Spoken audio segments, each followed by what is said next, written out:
Thanks so much for joining us today.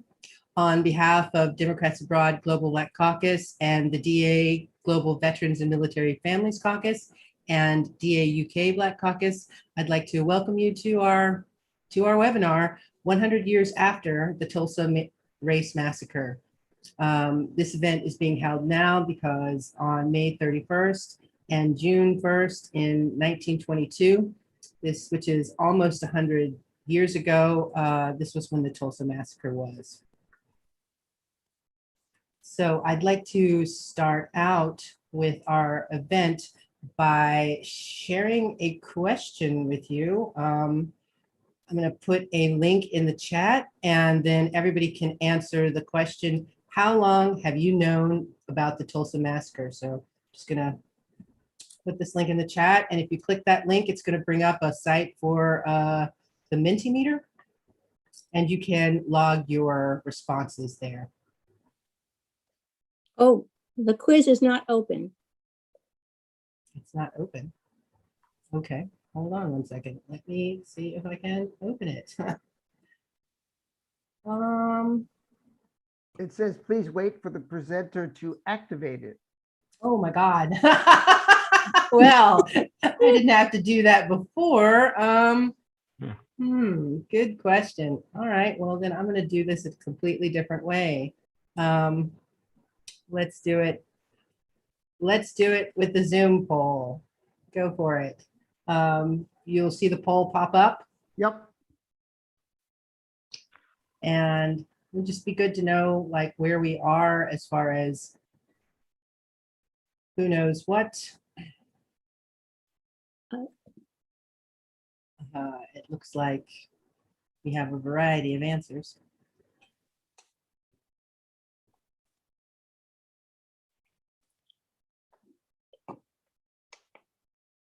Oh, it worked on Mentimeter. Okay. Oh, For someone. Thank you, Susan. still not opening for me on Mentimeter. And I I'll don't give it a try as well. Let's see what happens. says join another. Oh, now if you join another quiz, perhaps. All right, let's go for a few more seconds and then we'll check out the results. Mhm. The Mentimeter says its quiz is not open. Yes, all right, thank you. That's fine. No Maybe one, sometimes maybe you have to open a new browser session sometimes. And where You I might- am is enter a code to continue. okay. Well, you just That's need all to right. do the poll that's on the screen. Yeah. It looks like I'm gonna close the poll in about 20 seconds. So Yeah, the poll on the if you haven't screen works. answered. I don't see a poll on the screen. Okay. I don't see one either. Look, That's okay. We can read it out loud. all right, I'm ending the poll, everybody. So, I saw that it came up on the top. Yeah, and finally I could add. yeah, okay, great. I'm gonna share the results. It looks like, can everybody see that? What the results are? Looks like a majority of people, or 27% of people have heard about it for quite some time, for at least 3 to 5 years. Some people a lot more, but there are people that this is relatively new. So let's move on from there. All right, so introducing our first guest is Adrian Johnson, a member of the Global Black Caucus Steering Committee and the DA UK Black Caucus Chair and a DA UK voting representative. Adrian, would you like to introduce our guest speaker? Yes, I would. Thanks, Angela. And hello, everyone. Glad you're with us this afternoon. It's my honor to introduce you to Robert V. Scott. Robert is a retired Army officer who went into higher education after retirement from the military. He joined the University of Maryland University College European Division, UMUC-ED, where he taught math and statistics for 8 years before serving as a senior administrator for 10 additional years. His last job at UMUCED was to serve as area director of Central Germany and for the Middle East. When the US military Europe started drawing down in the 2000s, UMUCED also drew down. So Robert left and went to work as an administrator at Schiller International University in Heidelberg. After working at Schiller as the director of studies for 7 years, he retired in December of 2015. Retirement wasn't all that Robert expected it to be. So in 2017, he became an adjunct lecturer with SRH Hochschule Heidelberg, where he teaches applied math and statistics in the International Business Program. Robert's education includes a Bachelor of Science from South Carolina State University, a Master of Science from Arizona State University, and a Doctor of Education from Boston University. And Robert, welcome. And over to you. This is going to be very interesting what you have to say. Thank you for joining us today. Okay, thank you very much. I hope it's going to be interesting. I'm going to try my best to make it interesting. Most of you, I would say, over the last month or so, you've probably heard and seen a lot about Tulsa. And over last weekend, there were 3 documentary type films that were released. And I'm sure some of you have seen those films. So what I want to do, I want to take you through a narrative of what happened, but I don't want to overdo it and bore you if you've seen those particular films or if you've been reading a lot on your own. But the reason I'd like to take you through this timeline and narrative is to get you in the mood for what we hope to be able to do at the end. And that is to have you participate in the process and tell us what you think about the situation in Tulsa and what happened there, and possibly, what should be done from here. In 1921, Tulsa was a troubled city. If we could start the slide presentation, please.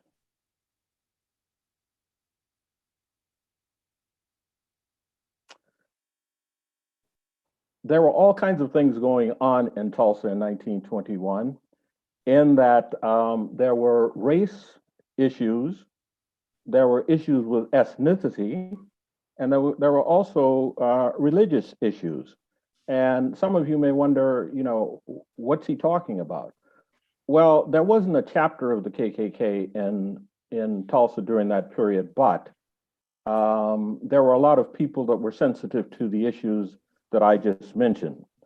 The city was quite a booming city after 1905, after the oil discovery in 1905. And between 1905 and 1921, the city grew tremendously. In 1921, things started slowing down somewhat. And this became problematic because poor white folks that didn't have work, they were very, very concerned, and some say jealous, of what was going on in the northern part of Texas, of Tulsa, in the community called Greenwood. Greenwood was the black section of town. It was the section across the track is where it was. And the reason that this becomes very important is when blacks went to this particular area of the country, many blacks were trying to escape the Jim Crow laws of the South. Some blacks the original blacks that went to Oklahoma, went with the Indians. Some of them were slaves for the Indians at the time. And after being released from slavery by the Indian tribe, the Creek tribe that they went west with, they ended up settling in the part of Tulsa that became the Greenwood section. A lot of other blacks went to Tulsa later after the oil rush, because they were looking to escape, as I stated, the Jim Crow laws, and they came from places like Missouri, Mississippi, and as far east as Georgia. When Oklahoma became a state in 1907, one of the first things that happened was they implemented all of the Jim Crow laws that they could put in effect. And one of the funny things was that Oklahoma, I guess it's funny to me, but it maybe wasn't funny to people back then. In 1915, Oklahoma became the first state to segregate its telephone booths. Next slide.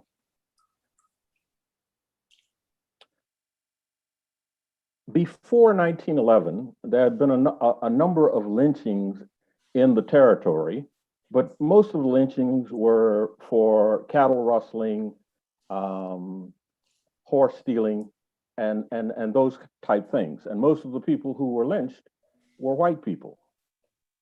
But between 1911 and 1921, all of the victims of lynching were Black, with the exception of one individual. And that individual was a young white man who was lynched in 1920 in Tulsa. And the reason he was lynched, he tried to steal a car. And in the process of stealing this car, he shot the person who owned the car. Now, his claim was it was an accidental shooting. He didn't really mean to fire the gun. The gun went off. In any event, he killed the person. The sheriff took him to jail, and the people of Tulsa decided they couldn't have that kind of stuff going on in their town. So they decided, we're going to have a necktie party. That's the way they referred to lynchings back in those days. So they got the 19-year-old white gentleman, and they took him out and they lynched him. Now, the KKK was not prominent in Tulsa before 1920. There was sort of a resurgence of the KKK after the Civil War, and this resurgence came along in about 1915. But prior to 1920 in Oklahoma, the KKK wasn't known. But as of 1920, even though there wasn't an official chapter in Tulsa, it was believed that there were a lot of KKK sympathizers in Tulsa in 1921. After the race riots, there were about 100,000 people in the Tulsa area. And after the race riots, the Tulsa chapter that didn't exist prior to the race riots had 3,200 KKK members. Now, a lot of what happened later in the city, you might ask the question, why didn't the police do more to stop what happened? Well, what they found was the police, the city council, and many of the leading officials in Tulsa at the time were members of the KKK or sympathizers to the KKK. On another front, the religious side of Tulsa was very, very upset with what they thought was happening in the city.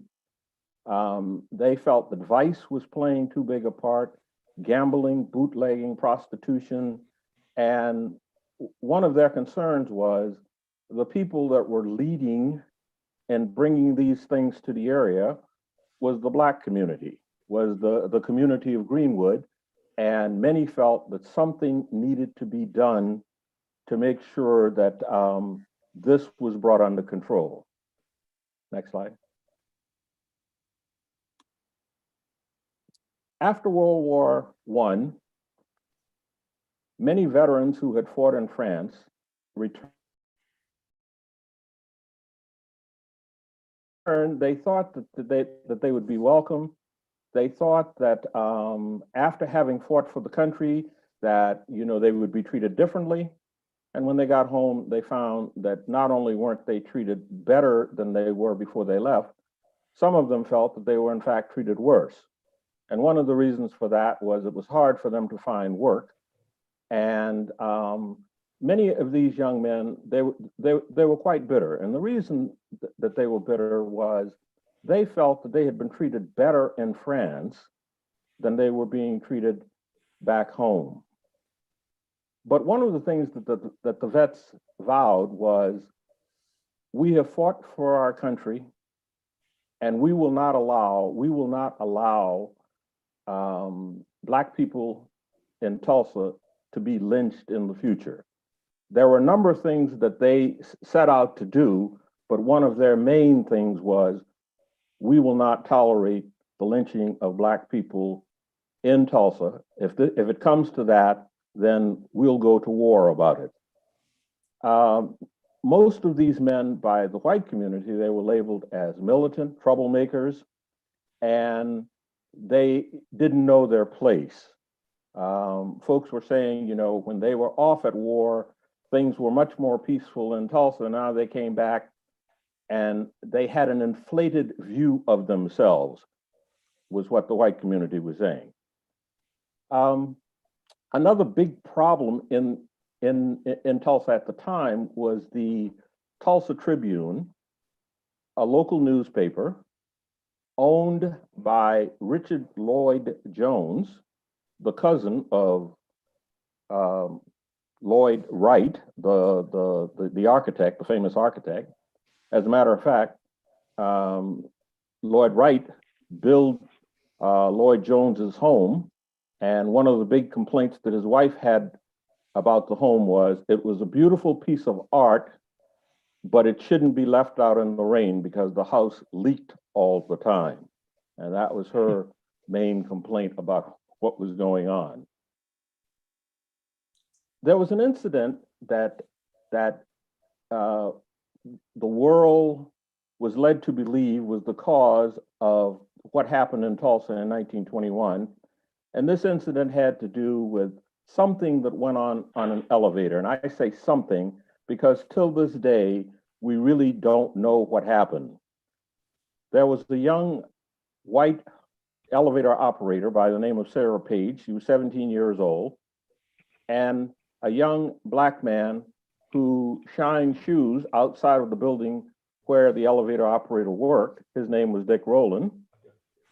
And something happened in the elevator between Dick and Sarah, which caused all of Tulsa to go berserk. Next slide. Dick Rowland was born Jimmy Jones. He was an orphan. He was adopted by Demi Ford. She then took him from the little town that they were living in, which was 40 miles north of Tulsa, down to Tulsa because Tulsa was becoming quite the boom town, and there was a lot of money to be made there. Sarah Page was an orphan.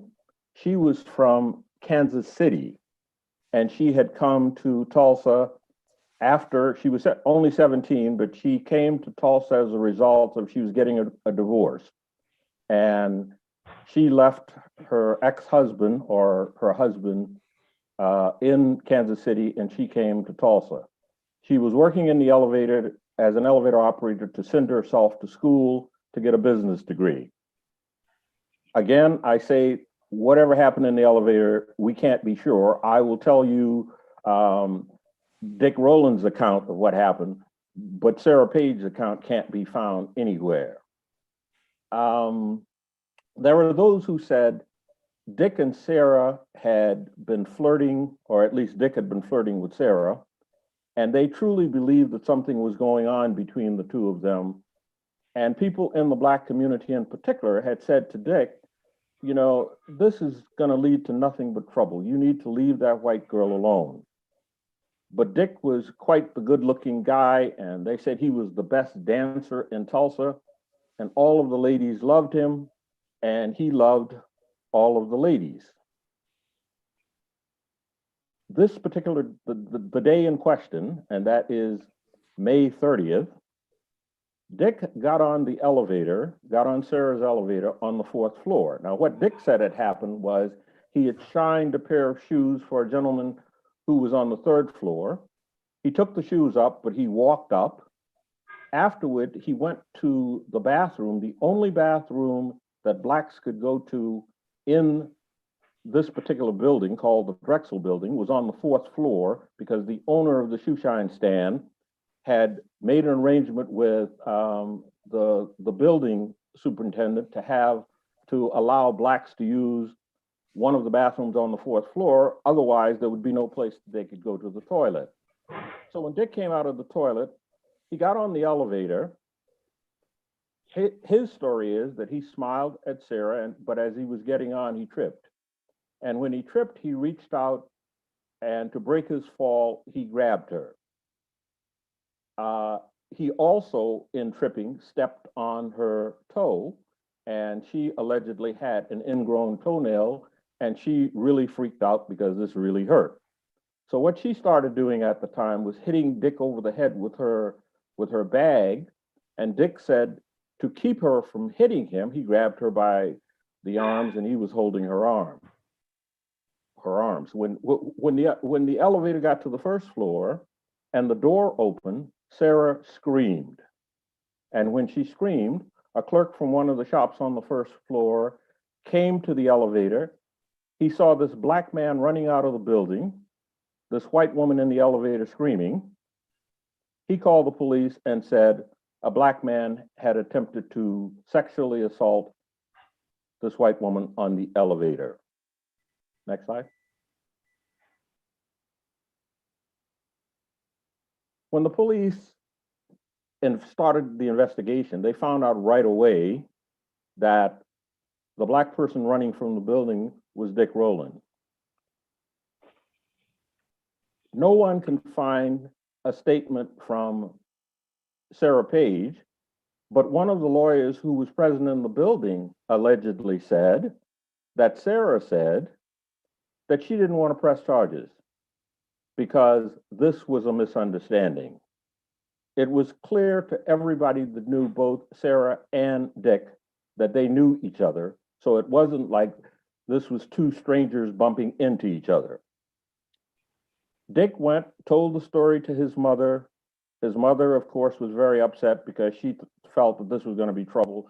And as a matter of fact, her first statement was, I knew that Page girl was going to be a problem. The next day, Dick was arrested on 31 May 1921. To make the situation even worse, the editor of the newspaper, the Tribune, the Tulsa Tribune, had been publishing inflammatory editorials for a period of time. And what is believed to be behind that was when he bought the paper, he owed a lot of money.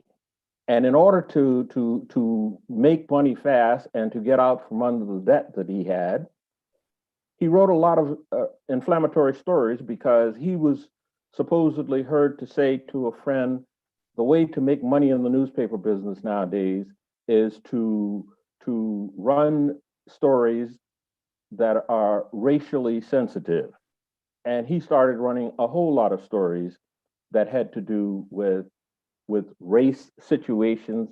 As a matter of fact, he went as far as to say he thought that a docile, good Negro, he could accept. But uppity Negroes, there was no place for them in the area. And as a matter of fact, he thought that they should be run out of town, that they should be questioned. If they didn't have a job, they should be sent away. Well, on the particular day of 31 May, he wrote an article that inflamed all of Tulsa. And basically, the headline was, "To Lynch Negro Tonight." Now, his editors tried to talk to him and said, we think that's much too inflammatory. You shouldn't do that. But in any event, they put out 300 copies of the paper with this headline, "To Lynch Negro Tonight." By mid-afternoon, people were getting riled up, and the decision was made to try to go out and recover those papers. And they came out with another edition of the paper afterward, but most of the 300 copies had been distributed. And a lot of the 300 copies went to the Greenwood section of Tulsa. So Black people in the Greenwood section read this headline that basically said Dick Rowland had been arrested, that he had been charged, and the white community planned to lynch him that particular evening. Well, what was in the paper was a lie because he had not been charged. The sheriff decided to pick Dick up because he was concerned as to what was going to happen if he was left on the street. So he decided, his words were, to put Dick in protective custody because no charges had been filed at that time because they couldn't get Sarah to file any charges. So the only thing they had was the word from the clerk from the store. So Dick is taken to the courthouse.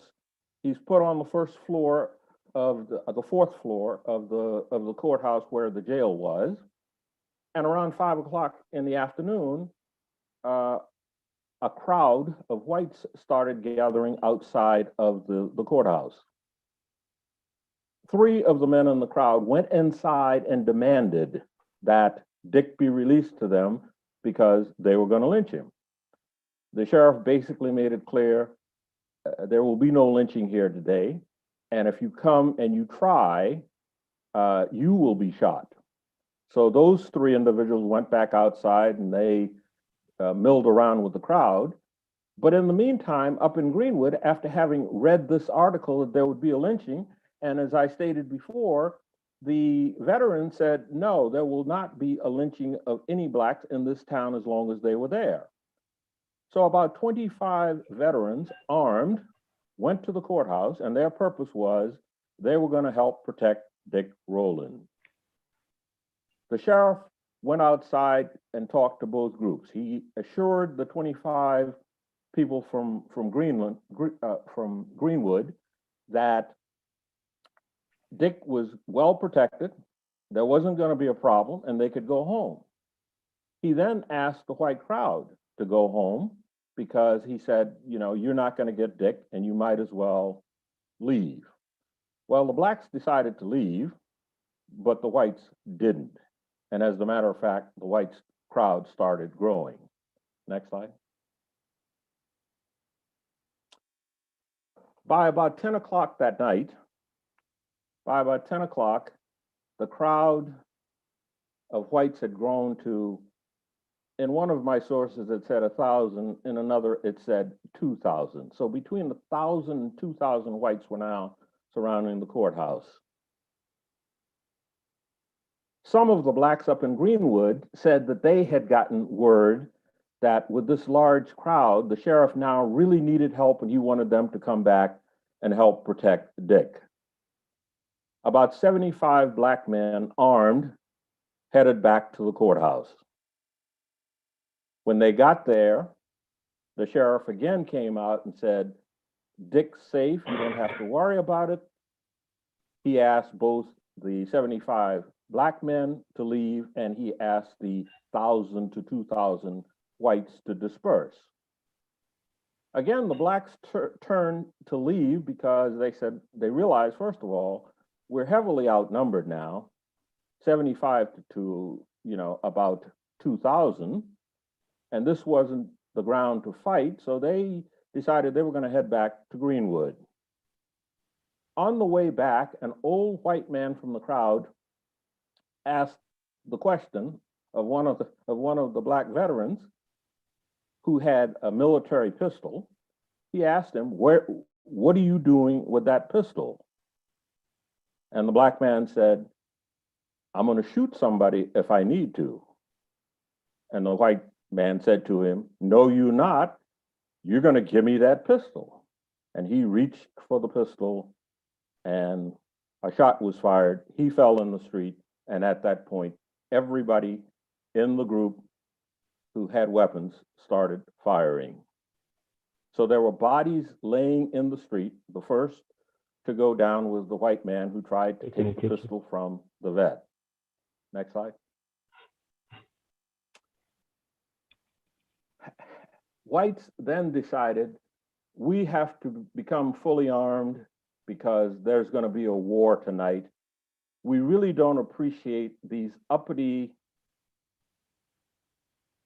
folks, and I guess they didn't use the word folks, but we didn't appreciate these uppity folks coming down here with guns thinking that they can tell us what to do.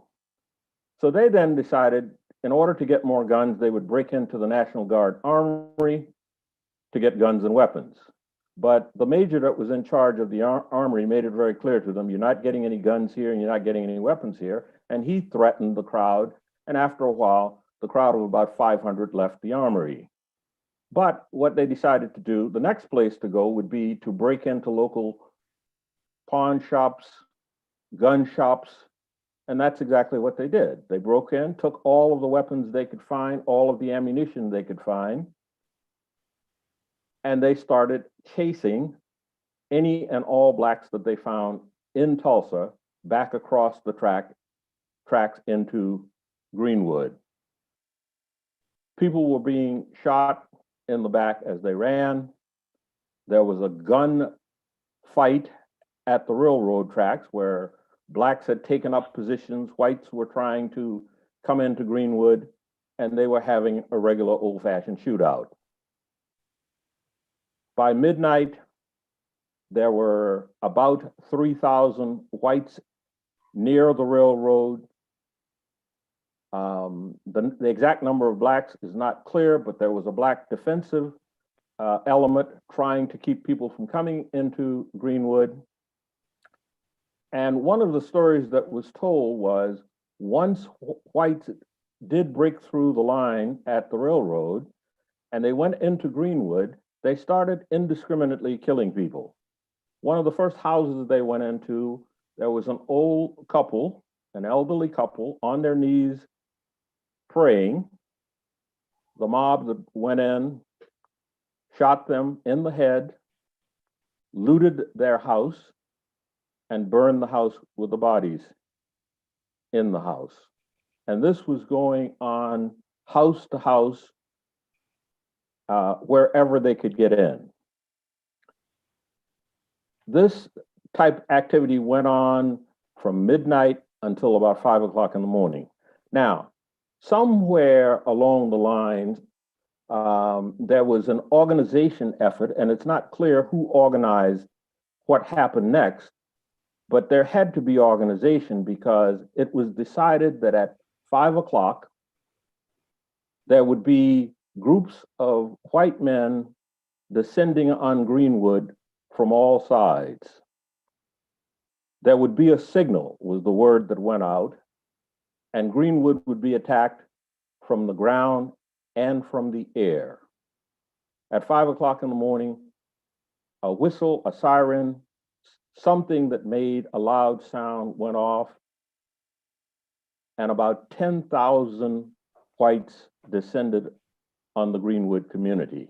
Now, some blacks in Greenwood, based on what had happened the night before, they made the decision to leave because they didn't think that, by morning 1 June, things were going to get better.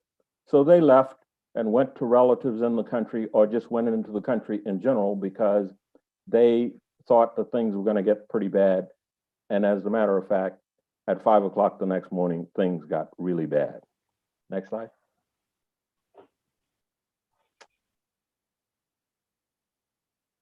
Many blacks, as I stated, fled the city. Young blacks, World War I veterans, took up fighting positions, and their attitude was that if necessary, they would fight to the death, because there was this great debate that was going on in Greenwood, and the debate had to do with what was the best way to gain white respect. Booker T. Washington and the people who followed Booker T. Washington said it was through education. You get education, get a profession, and whites will accept you. W.E.B. Du Bois was basically saying it's not going to happen that way. If you're going to get freedom, if you're going to get respect, you're going to have to fight for it. The young blacks in Tulsa, they were on the Du Bois team, but a lot of the older blacks were more along the lines of Booker T. Washington because they had done quite well. They ran businesses. They had made a lot of money. And one of the reasons that they made so much money was Tulsa was totally segregated.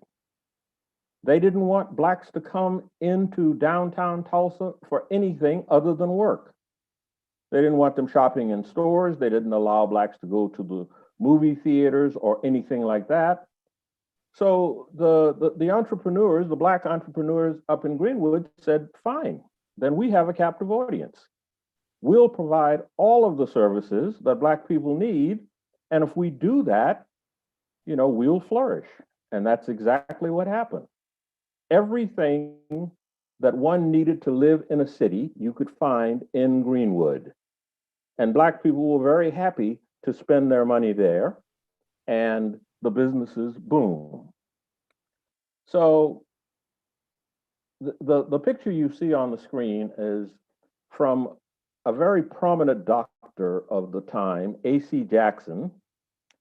And Dr. Jackson was well known, well respected around the US by both the white community and the black community. As a matter of fact, the Mayo brothers, who eventually established the Mayo Clinic, they used to consult with Dr. Jackson because he was one of the eminent people in his field. And his father had been a prominent individual in Tulsa who was basically from the Booker T. Washington School, who said, you know, look at my son. He's well respected. He, you know, he's a doctor. And if we go this way, things are going to be better for us. So Dr. Jackson had worked half the night taking care of people that had been injured earlier in the evening. As a part of what was happening, the hospital in Greenwood got burned early in the evening. So patients were moved to the Booker T. Washington High School, and he was treating patients in the Booker T. Washington High School, but about midnight, he decided he needed to go get some sleep. He went home, he slept for a few hours, and he was on his way back to the hospital. As he came out of his house, he saw the crowd of white men on the street with guns. He raised his hand, and there was a John Oliphant, a lawyer, who lived a few houses down from Dr. Jackson. And Oliphant said to the crowd, oh, don't shoot him, that's Dr. Jackson. And before anything else could be done, one of the men shot Dr. Jackson in the chest and 3 times in the leg. And the reason that Oliphant was on the street, his house was very near the black community, and he was trying to get the mob not to burn houses that were close to his house because he felt it was going to burn his house down. So he spent the entire night up and down the street begging folks, please don't burn these houses because I live here and I don't want my house burned down. But Dr. Jackson was shot. He was taken to the convention center where a lot of other people being rounded up were taken. And he died in the convention center within a matter of hours. At 9 o'clock in the morning, the State National Guard arrived in Tulsa. The governor had been contacted about midnight. It took them from midnight until 9 to get troops into Tulsa. But once the Guard arrived, they weren't deployed right away. And the problem was that the general that was leading the Guard, he needed to get permission from certain elements in the city to declare martial law. And it took him 2.5 hours to get those permissions.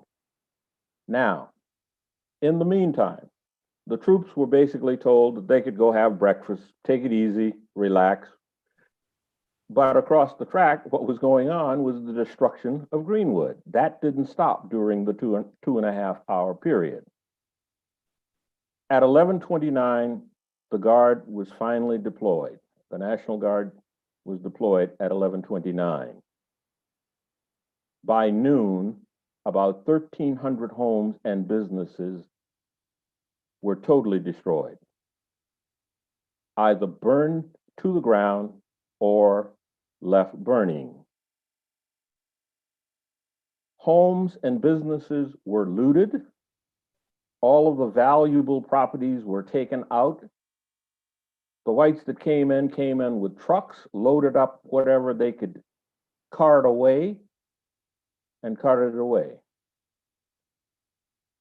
it is believed that over 300 people died that night and over 800 were wounded. Now, the reason it is believed because till this day, there isn't an accurate count. And no one attempted to get an accurate count. So as best people could say, relatives and folks that they knew who weren't around, they concluded that they must have died.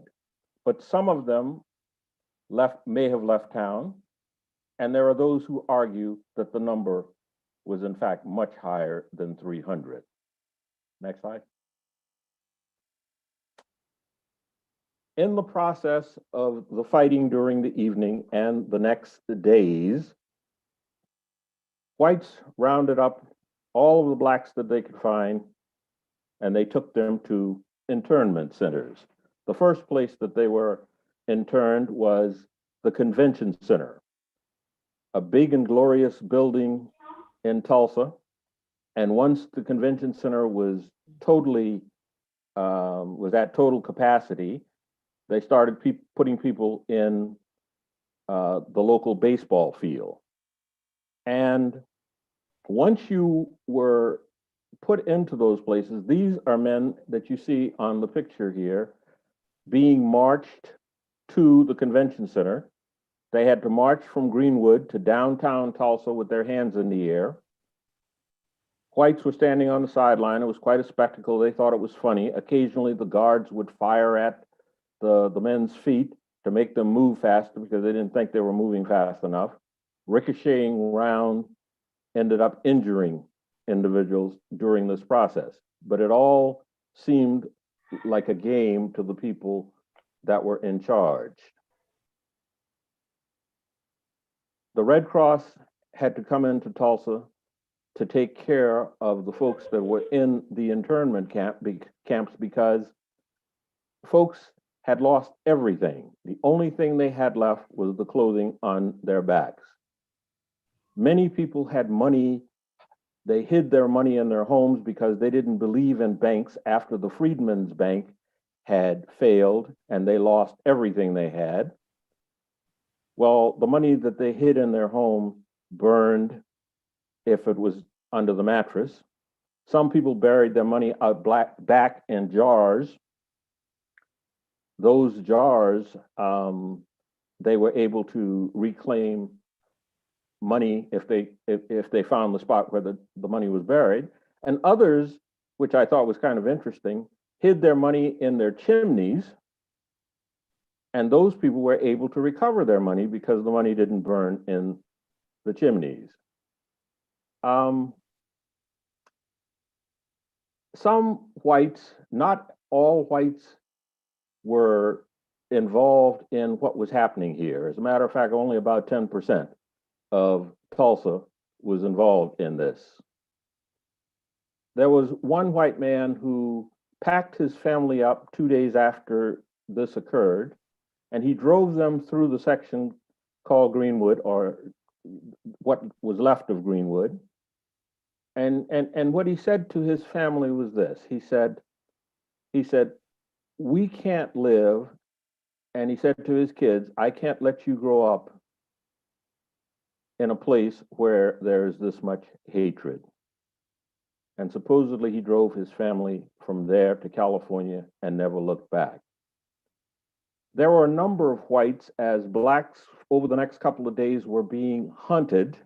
There were a number of whites who would take blacks in during the day, give them food, and then in the evening they would take off wherever they were hoping to go. So there were whites that were participating in the process. But one of my colleagues made a very interesting statement, and the statement was this.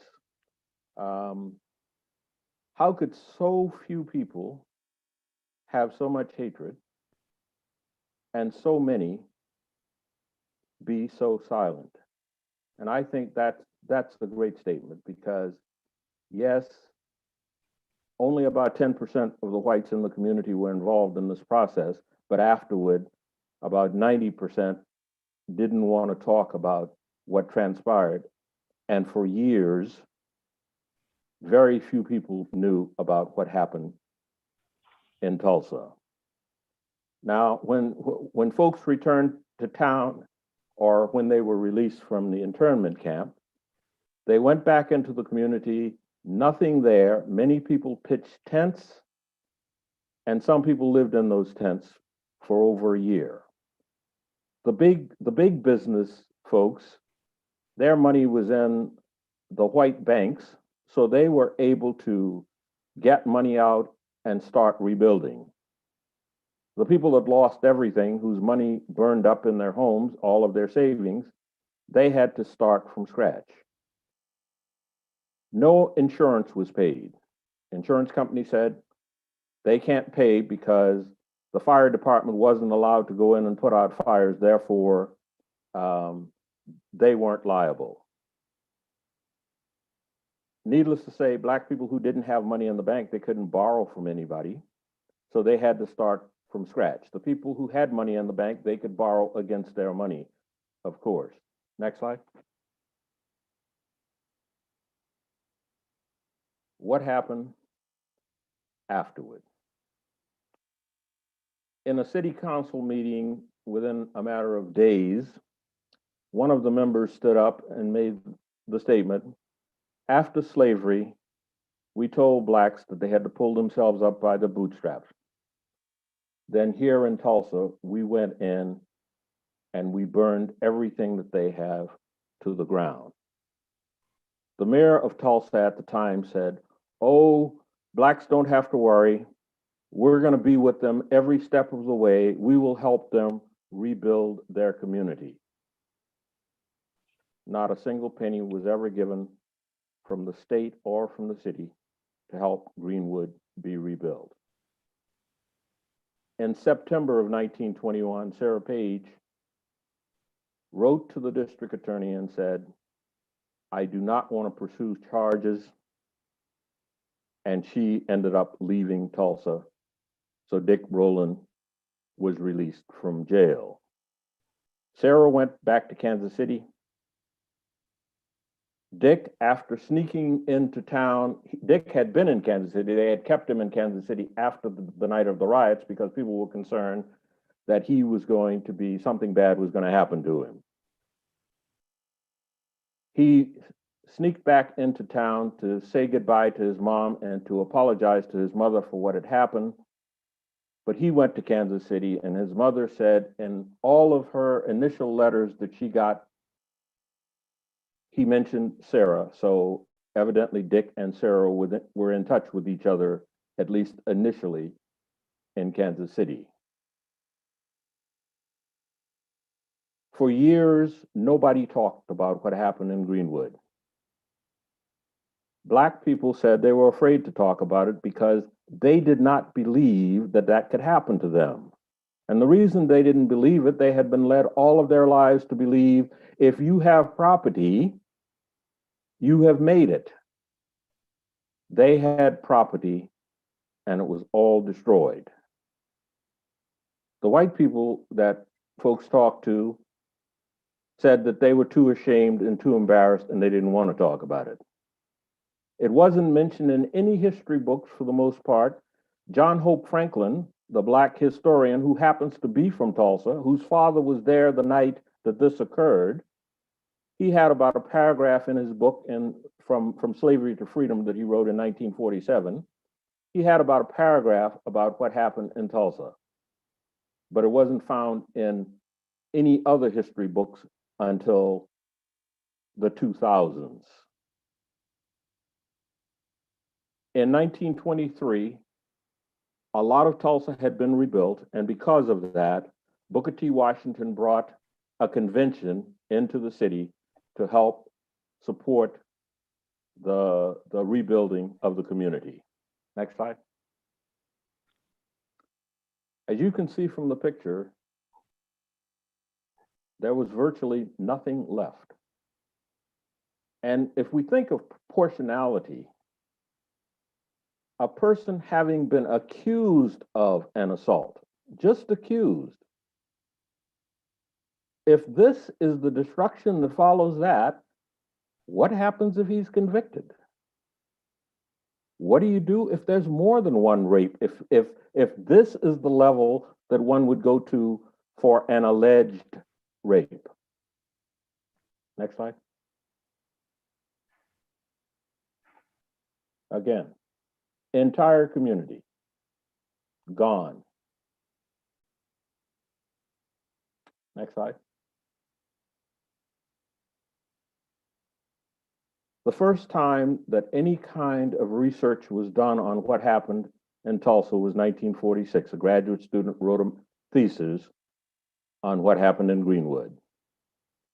There was a reporter in 1971, Ed Wheeler, who started doing some research on what was going on.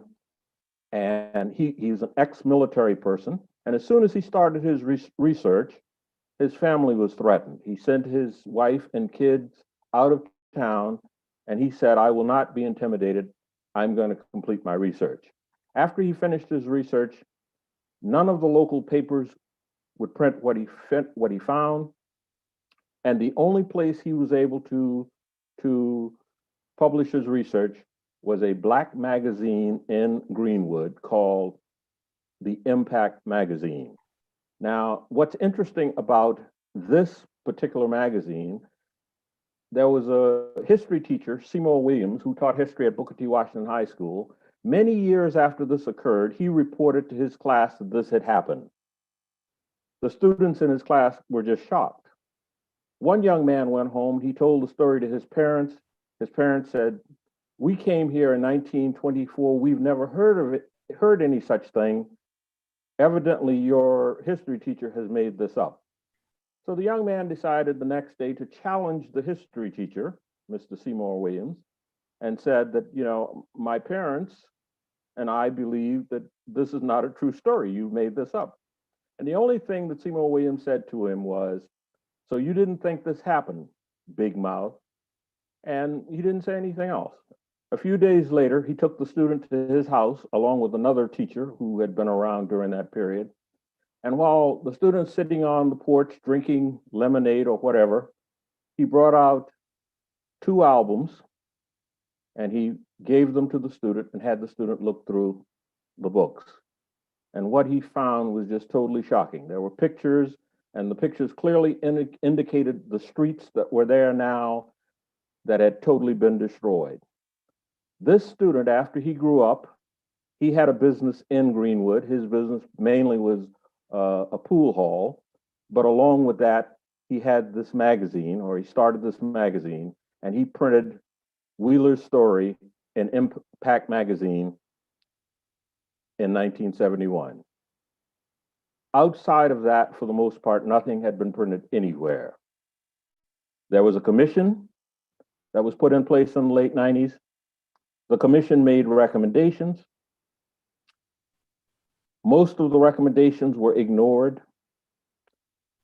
The only thing that happened was 300 scholarships allegedly were awarded, and I say allegedly because we haven't been able to follow up on whether they in fact were awarded, and 120 gold medals were given to survivors who were around in 2001. No direct payments till this day have ever been made. There are 3 survivors that you may have seen in the news over the last few weeks, 107 years old, 106, and 100 years old, and they're fighting with the Congress and the courts to try to get something for all that their family lost that they were never able to recover.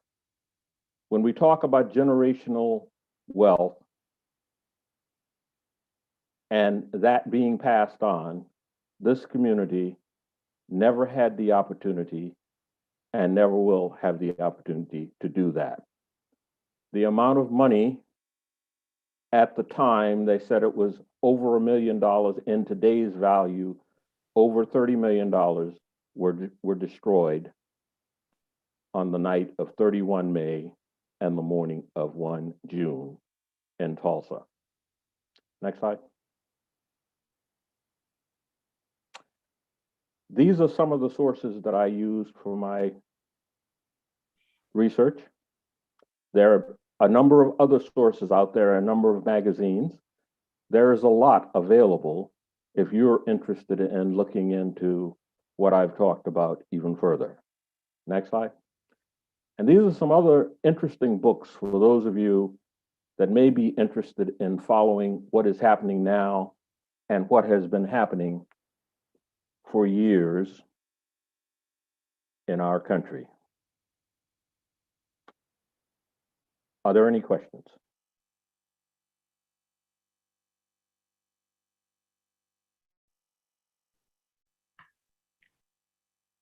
Yes.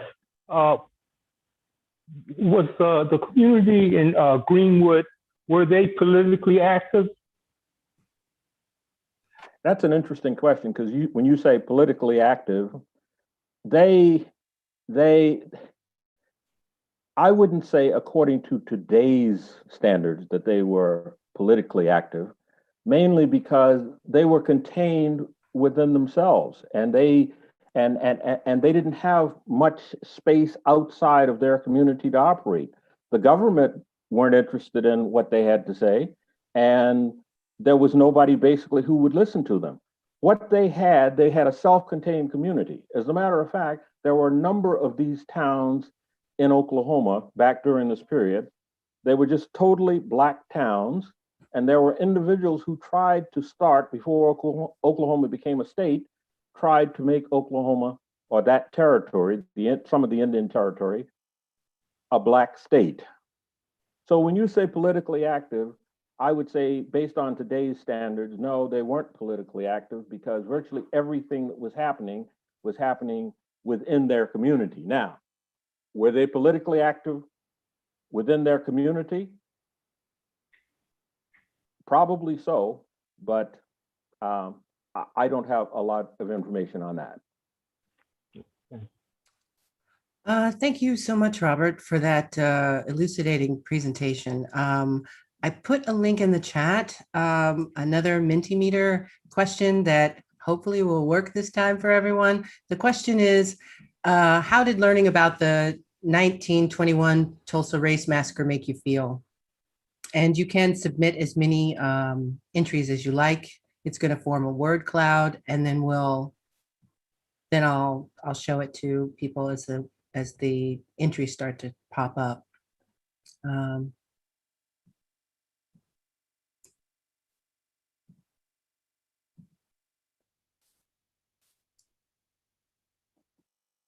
So we're starting to get some entries. I will share my screen, and you can see the results of how everyone is feeling.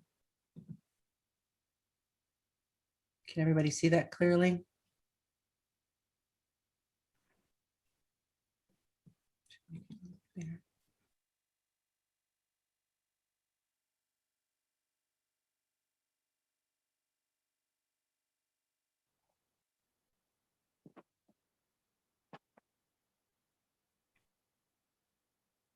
Yeah. Top 3 answers so far are ashamed, angry, and sad.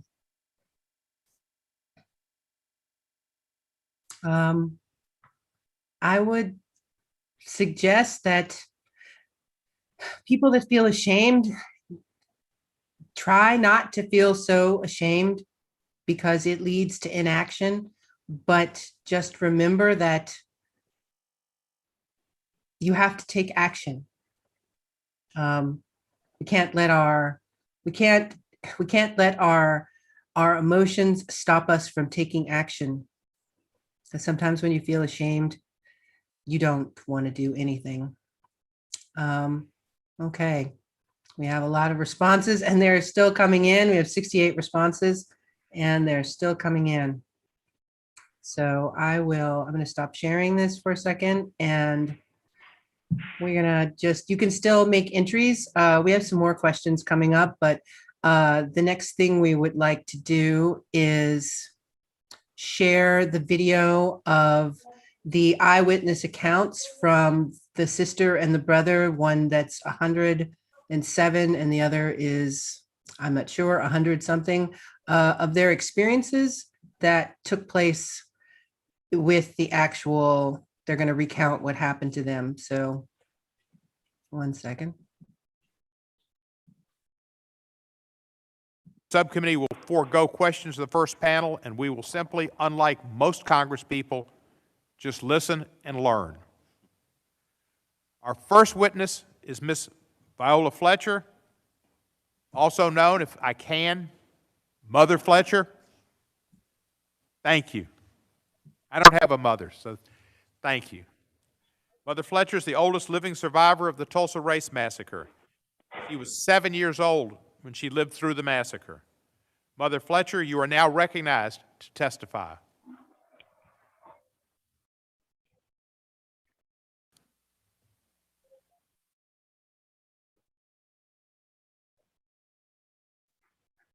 Is the microphone on? Yes. My name is that, okay. My name is Viola Ford Fletcher. I'm the daughter of Lucinda Ellis and John Wesley Ford of Tulsa, Oklahoma. I'm the sister of Hughes Van Ellis, who is also here today. I'm a survivor of the Tulsa Race Massacre. 2 weeks ago, I celebrated my 107th birthday.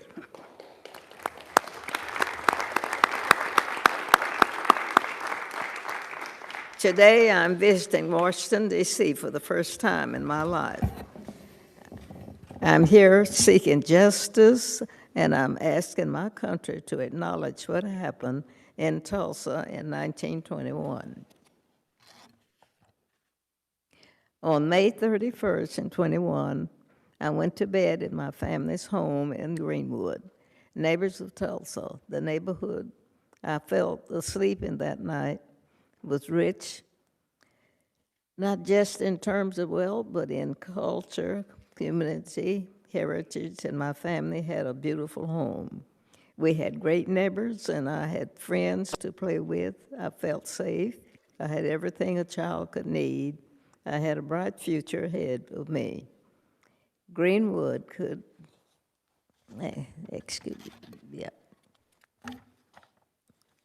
Still, Greenwood should have given me the chance to truly make it in this country. Within a few hours, all of that was gone. The night of the massacre, I was awakened by my family. My parents and 5 siblings were there. I was told we had to leave, and that was it. I will never forget the violence of the white mob when we left our home. I still see black men being shot, black bodies lying in the street. I still smell smoke and see fire. I still see black businesses being burned. I still hear airplanes flying overhead. I hear the screams. I have lived through the massacre every day.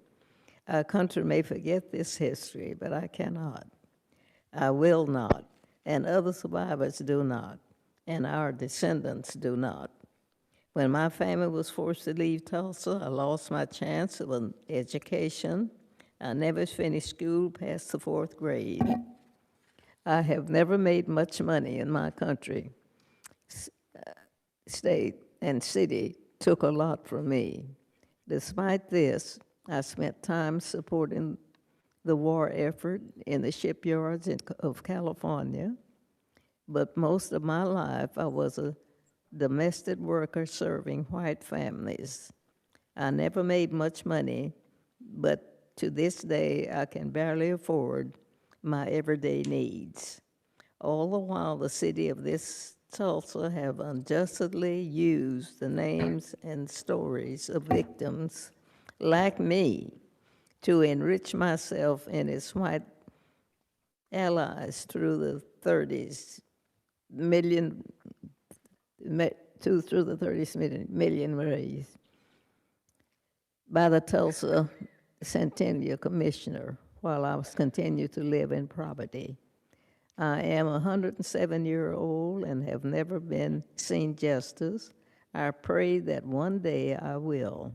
I have been blessed with a long life and have seen the best and the worst of this country. I think about the terror, horror inflicted upon Black people in this country every day. This subcontinuum committee has the power to lead us down a better path.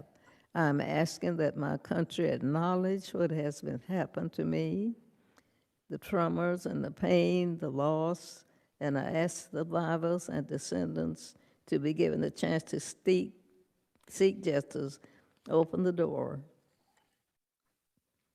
All of you know how easy it is to deny that a violent mob threatened your lives and took your property. For 70 years, the city of Tulsa and its Chamber of Commerce told us that the massacre didn't happen, like we didn't see it with our own eyes. You have me here right now. You see Mother Randall, you see my brother, Hughes Van Ellis. We live this history and we can't ignore it. It's our lives with us. Oh my goodness. We lost everything that day, our homes, our churches, our newspapers, our theaters, our lives.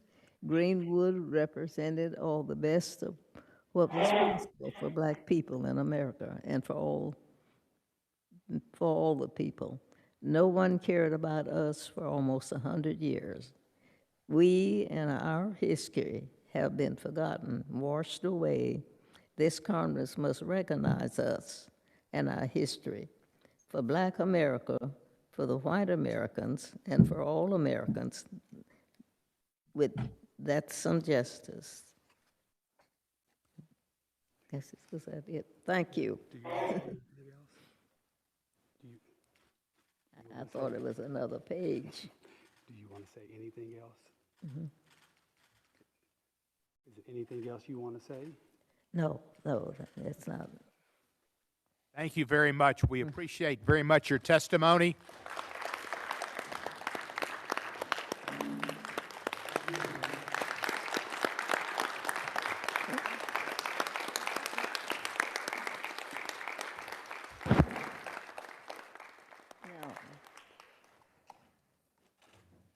Mother Fletcher, if we don't learn from history, we're doomed to repeat it.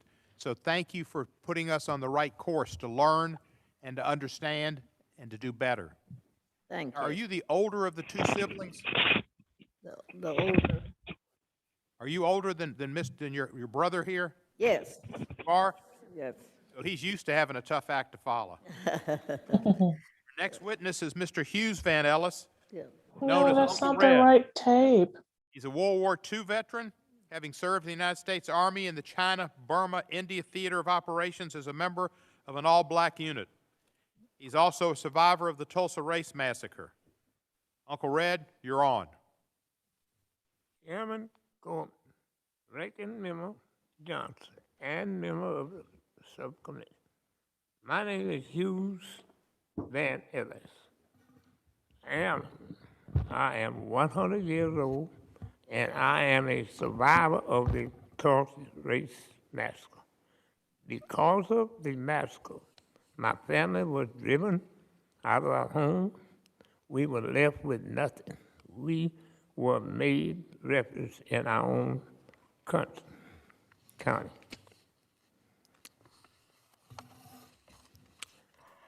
My childhood was hard and we didn't have much.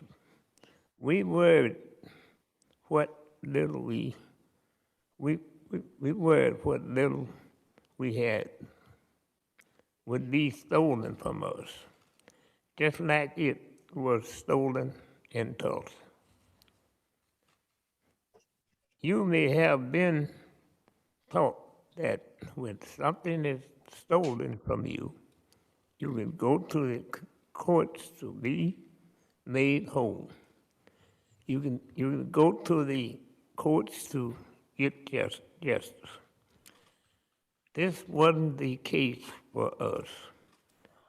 The courts in Oklahoma wouldn't hear us. The federal courts said we were too late. We were made to feel that our struggle was unworthy of justice, that we were less valued than whites, that we weren't fully Americans. We were shown that in the United States, not all men were equal under law. We were shown that when black voices called out for justice, no one cared.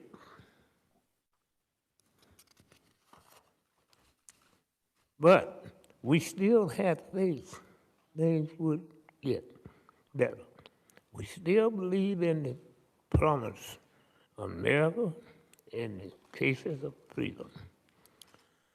I did my duty in World War II. I served in combat in the Far East with the 234th AAA Gun Battalion. We were all black battalion.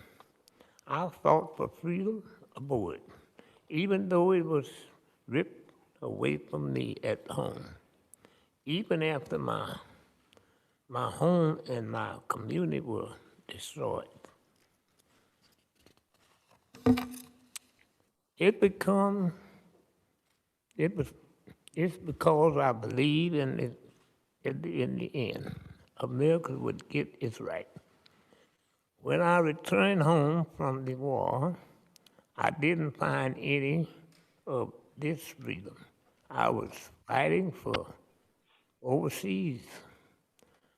Unlike white servicemen, I wasn't entitled to GI Bill benefits because of the color of my skin.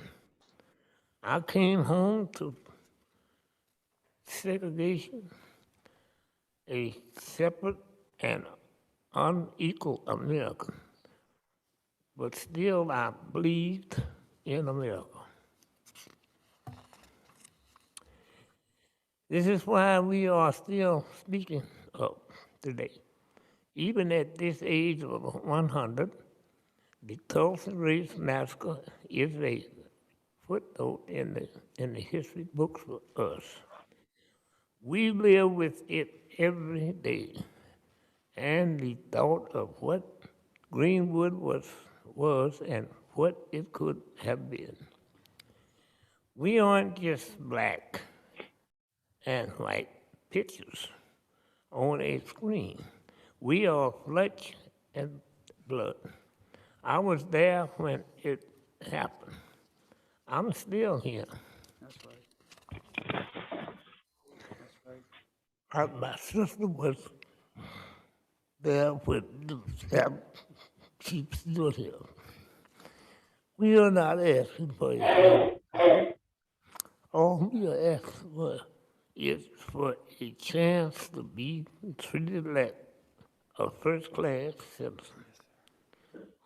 Who stood in the pictures of the promise that this is a land where there is liberty and justice for all.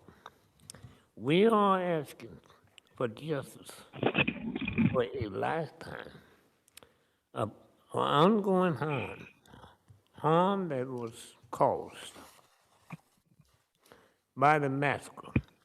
We can give us the chance to be hard and give us a chance to be made whole. After all of these years and after all of our struggle, I still believe in America. I still believe in the ideas that I fought overseas to defend. And believe if given this chance, I will do the right thing and justice will be served. Please do not let me leave this earth without justice like all the others, massacre survivors. Thank you so much. Thank you, sir.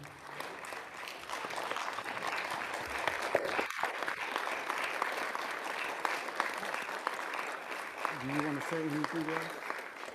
You want to say anything else? I want to say that I appreciate being here, and I hope we all will work together. We are one. We are one.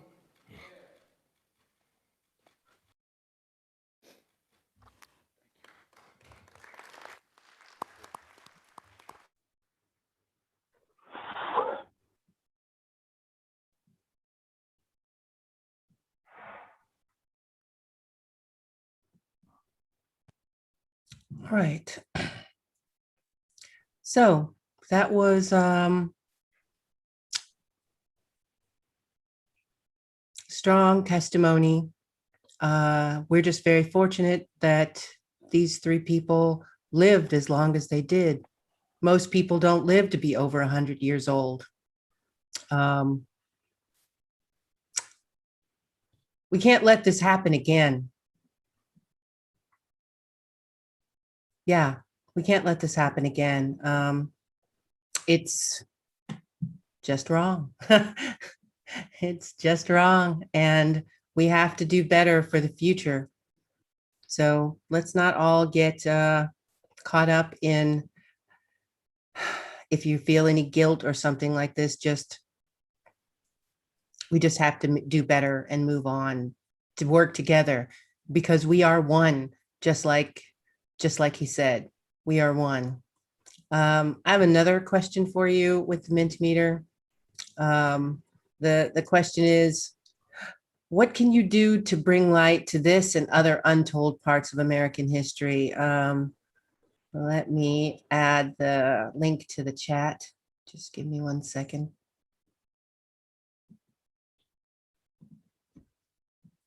Yeah. Okay, the link is in the chat. If you want to go ahead and try to add some responses to it.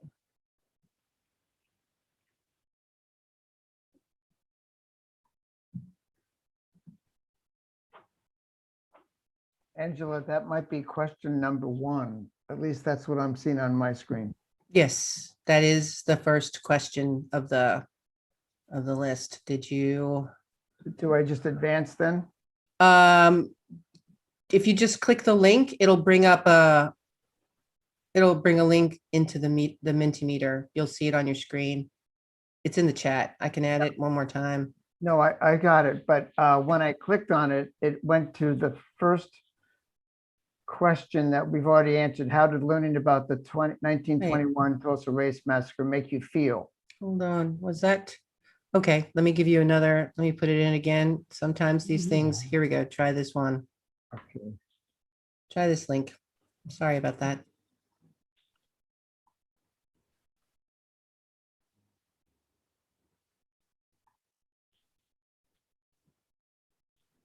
Yep, that works fine. Okay, great.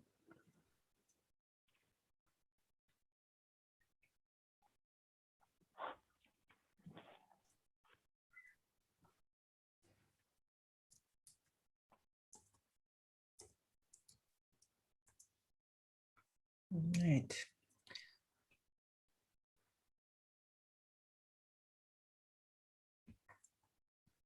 Let me share my screen and you can see some of the answers.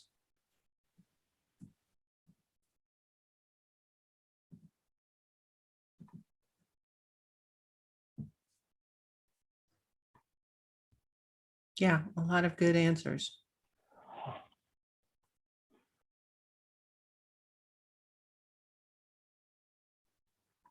Yeah, we can't let these things, just like with January 6th, they are trying to put this behind us and hide it, just like Tulsa, Wilmington, all the other incidents of terrible violence, the Native American genocide.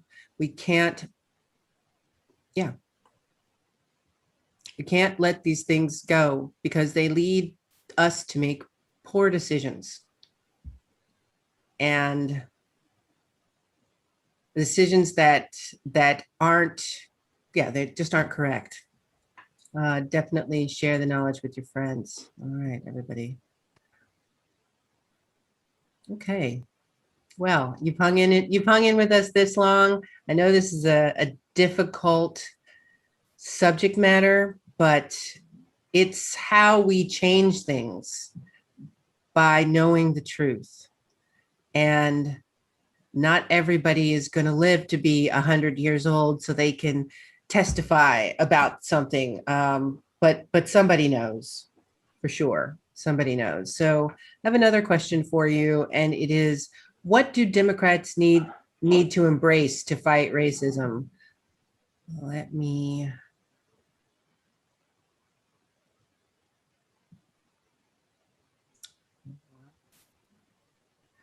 My computer is slowly, it is slowly slowing down because of, yes, Canada. And so try that one. The question is, what do Democrats need to embrace to fight racism? Because it's a problem that's not going away. Everyone often thinks that over time racism will decrease, but it has only increased. And we don't ever want something like Tulsa or Wilmington to happen again.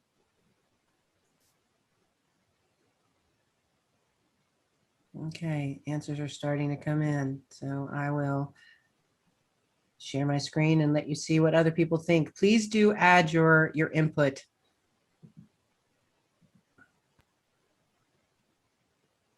Education. We must live the truth of that we are one. Yeah. Facts. Have serious sessions. Yes, the For the People Act and eliminating the filibuster would go a long way. Voter protection. Yeah, it's not just a Democrat problem, but that's who we can influence at the moment. In policing, that's an idea. Call it out, have courage. For sure. For sure, all those things would, having courage will help the most, because it is often hard to know what to do to have something to do with to stop racism, but you have to call it out to see it. Got a couple more questions for you. And our next question is, what do Democrats need to stop doing to fight racism? That is, yeah. The reason we're asking you these questions is not just so that we can get some interaction, but it is also so we can have some ideas about what things people think. I mean, if we all think together, then we can have, we can do anything. It's my belief that literally, if we all work together, we can do something. Here's the next Mentimeter link. Because it's going to take each and every one of us to end racism, or at least make it small enough where we can just put it in a jar and just leave those few people to wherever they are. I'm not sure we're ever going to be able to stop it, but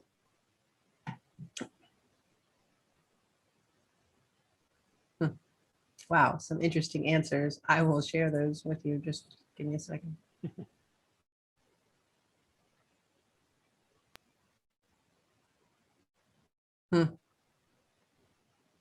Okay, have courage. Okay, that's what we need to stop doing, or stop being cowards, stop infighting, stop pretending that we're all interested in each other's concerns. Stop catering to entitled populations. Stop voting like Republicans. But I'd like to hear more about that. Talk about it, enact legislation, stop hedging, stop pretending that there are no racists in the Democratic Party, stop blaming others for racism, stop making excuses, stop being afraid to confront the truth, stop backing down, stop not wanting to talk about it, Yeah. Stop denying structural racism. Elect Black leadership.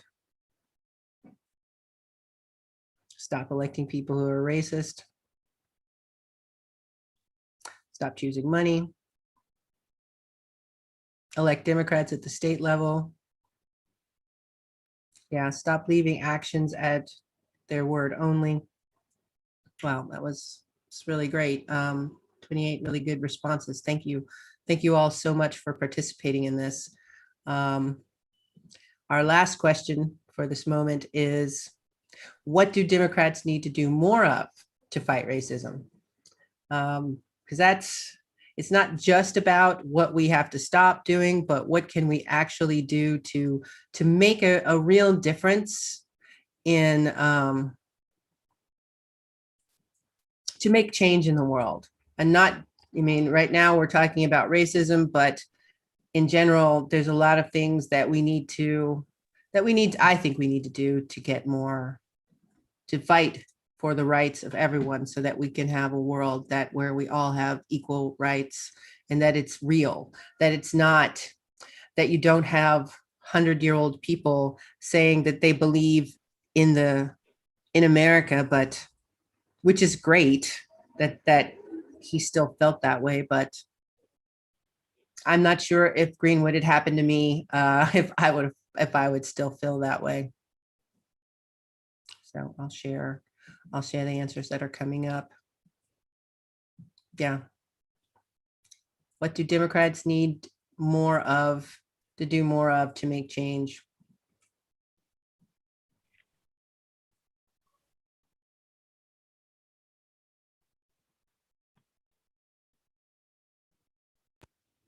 All right, speak out. 100%. Everyone needs to speak out.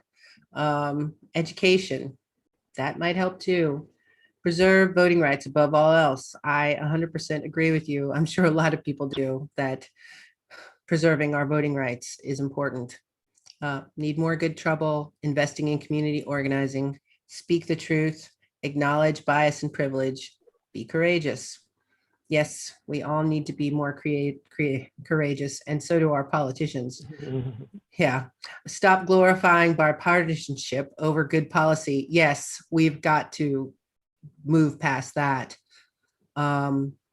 There's no reason to want to be bipartisan with people who are not operating in any sort of good faith. Truly embrace our diversity as a party, listening and letting diverse communities lead, promoting people policies, not wealth, profit, and growth. Invest in training people of color, youth, put their money where their mouth is, try to pass legislation to teach the true history of America, scars and all, less equivocating, wrong is wrong, start defending elections in disenfranchised communities nationwide, even if we aren't going to win, and get more, and the more the message gets out, the better. So thank you for all those ideas. So we'll move on to the next part of our program. Cuthbert, would you like to introduce Paul? Yes, I certainly would. And let's say Paul is one of our poet laureates. Can you hear me? Yes, we can hear you just fine. And Paul has his roots in Oklahoma. He was born in Tallahassee, Oklahoma, a small rural African-American township. And he attended a rural elementary school and graduated from the Academic Manual Training High School in Muskogee, Oklahoma. So Paul has his roots in Oklahoma. So he is aware of the history and the story of Oklahoma. He served in the military for 26 years and has completed 4 college degrees, postgraduate degree with Vanderbilt University, graduate degree with Claremont Graduate University, a graduate degree with Golden Gate, and a bachelor with Laverne University in the disciplines of human development and counseling, executive management, public administration, and economics. In addition, he chaired 2 military Black History Month celebrations with an academic scholar from Oxford University and U.S. Embassy staff in attendance in the UK and Greece. Paul, after his retirement from the military, he moved to Greece, where he spends part of the year in Greece and part of the year in Oklahoma. And he was hired by the Southeastern College in Kifishia, Greece, and was adjunct lecturer for Embry-Riddle Aeronautical University, the City College of Chicago, and the University of Laverne. So as you can hear, Paul has a very, very strong academic background. And because of his commitment to bridge culture gaps, he was inducted into the American Hellenic Economic Progressive Association in Greece, where he was instrumental in arranging social function for the 1984 American Olympic delegation to Greece with the Honorable Mayor Tom Bradley, the mayor of Los Angeles. By the way, Tom Bradley is who the LAX airport is named is named after. So, and Paul has published poems, and he's been writing poems for decades, and his poems have root in deep emotion. And so I'd like to introduce Paul and his daughter Irina. And his daughter Irina has recited his poem in the video that we will show after. And Paul and Irina are welcome to open their sound and to talk about if they know about the things in Oklahoma and how the life and things have been there, and about the poem coming up. So Paul and Irina, you're welcome. Thank you for having us. I appreciate it. Thank you, Cuthbert. Glad to be here and getting my daughter to show up a little bit, helping her dad out once in a while. And my poetry has been sitting on the shelves for so many years. And sometimes you have to wait for the moment to show up that you will step out into the world and start doing something different. And one of my poems is entitled, Get Up and Do Something. And I put the application to myself. And Dr. Scott, your rendition of the Tulsa Massacre was absolutely off the charts. I have a lot of knowledge about the events. I have lived through it. I've seen my parents go through it, the aftermath of it, that is, of course. I've seen like my hometown Tallahassee just deteriorate into almost nothingness. And it's starting to come back a little bit now. There's some young people involved that's going to bring it back to where it was back in its heyday. And as I listen to the survivors of the Tulsa Massacre, it's kind of hard to not have learned about that, because in my high school manual training, we learned about all of those things. And of course, it was a segregated school system. So therefore, our teachers were all African. So we learned a lot about our history. And one thing that is not brought out in the world today is that to listen to and read about the culture's history, not just one culture, but all the cultures. And this is what makes a greater country, is to recognize the other cultures and to respect them with that. And having traveled abroad in Vietnam and other foreign countries, I've learned to appreciate the better qualities of all cultures. And what I did as my youthful days growing up was to primarily take from all the cultures that which is good and discard that which is bad. And in America, we all know this, that we have a bad culture in America, and it's labeled racism. And we have to recognize that it's here. It's not going to go in place. So we have to deal with it. So I think my daughter has a better take on this than I do. No, I don't, Dad. You've got the years on me. I don't.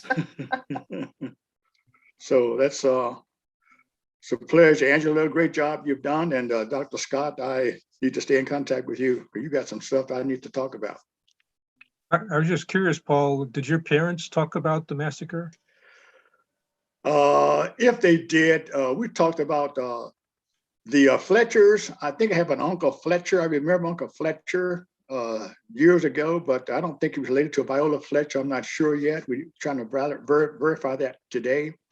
But my parents talked about a lot of stuff. And I think we lived in Tallahassee, which was kind of a country town. We had a farm out there, so we were busy trying to keep the farm going. But maybe they did. I just wasn't attentive to it. Or maybe grandparents? My grandparents,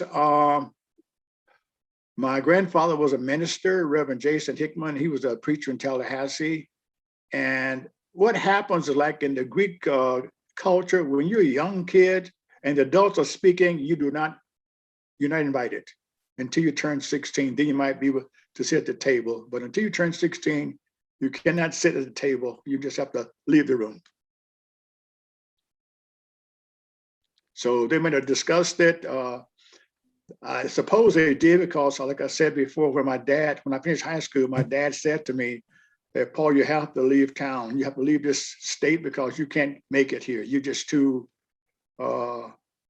radical for Oklahoma, so you need to move. So I went to California, your state, and started there, and found out that primarily it was too big and too fast for me. I wasn't mature enough for California, so I enlisted in the Air Force, and the rest is history. Oh. All right, shall we hear the poem?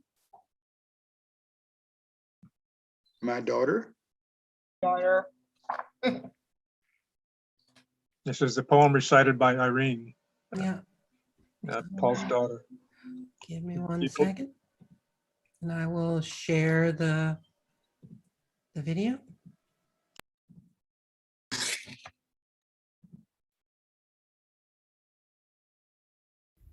The silence for 100 years.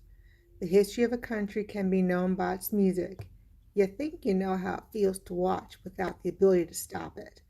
As the structures collapse, as the fire maneuvers its way through the halls, windows, and beams, weakened by the fire, the structures fall into ashes. The laboring pain of the creators gone up in smoke, caused by the vile deed of a false report. That was 100 years ago. There they stood, gazing into the empty streets with the piles of burnt wood, melting steel, and smoldering papers, pictures, family heirlooms, gone into the ashes of the wood from whence they came. The silence for 100 years. As they trod on the footsteps left by those whose hands, blood, sweat, and tears labored to build a street envied by many, they, the emancipated heirs of the former enslaved builders, stand on their paths. Now the aftermath, just remnants of ashes and dust as far as their eyes could see, the silence for 100 years. And they have stood stoically patient, waiting for that which will not rightfully come. And that was 100 years ago to this day.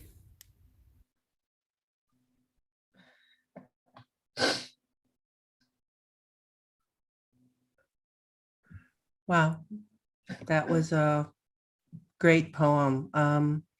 As always, Paul is a wonderful poet. If you'd like to see this video again or share it, I'm going to put the link in the chat for the poetry. And of course, if you don't know it, we have a poet laureate circle that has 6 poets so far. We are slowly gathering poets, and our poet laureate circle can be found on our website, and I'll also include that in the chat. So, all right, we have one more question that I'm gonna pose for you. The question is, what does the relative silence around the 1921 Tulsa Race Massacre say about us and the systems and institutions that surround us. So I'm going to put the question, the Mentimeter question in the chat in just a second, give you a chance to think about it. Because that is, I mean, on the surface, the answer for that question is pretty simple, but in reality, it's probably a much deeper question. So here's the Mentimeter link. If you want to start entering your answers into the chat. Yes, thank you, Paul and Irina.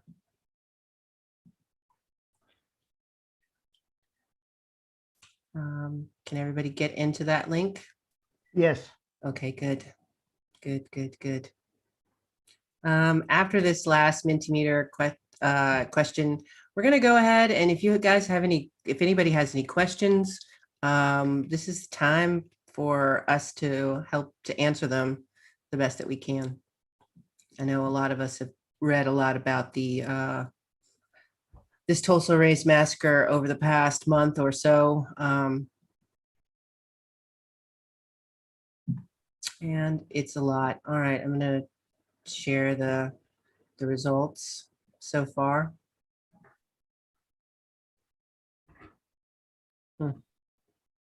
Wow.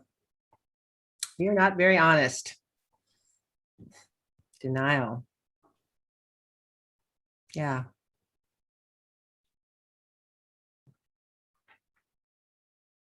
Yeah, we do have work to do. And systemic racism is real. And yes, facing our past, or unable to face our past. But we don't have to be afraid. We don't have to be afraid to face the past. It's there, and it's whatever happened, it's done. I mean, it's happened already, not that it's done. We just have to learn how to embrace reality and the truth.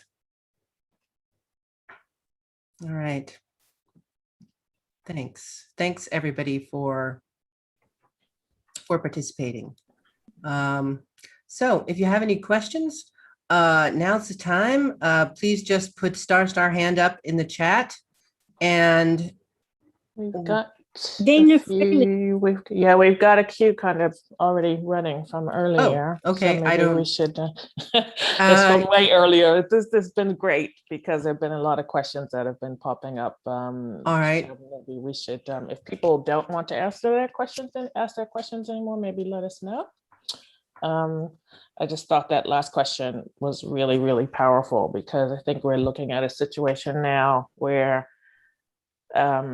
you know, you look at the stoicism that was exhibited by these survivors, and then consider the silence, the reasons for the silence behind their cohort, which is different to a conspiracy of silence that was running alongside of that. So I think it's really important that we think about these various aspects of what happened at that time. And actually still happen today, because there are lots of parallels, actually. So actually, we had a question from David. Do you remember what you wanted to ask us a while back? She's still here? Didn't quite catch her surname, actually. There's only one David here. You can unmute yourself and turn on your video if you want and ask your question. David? Maybe he's changed his mind. Okay. Okay. Next one was from Cassandra. Cassandra, are you still here? This was during these are questions that came up during Robert's presentation. Yes, I'm here, and my question has sort of been addressed in terms of the group chat. It was that notion of how do we deal with the fact that there are still those who want to silence history, and unfortunately they also have the power. And so it was that notion of what are our options at this point to address that.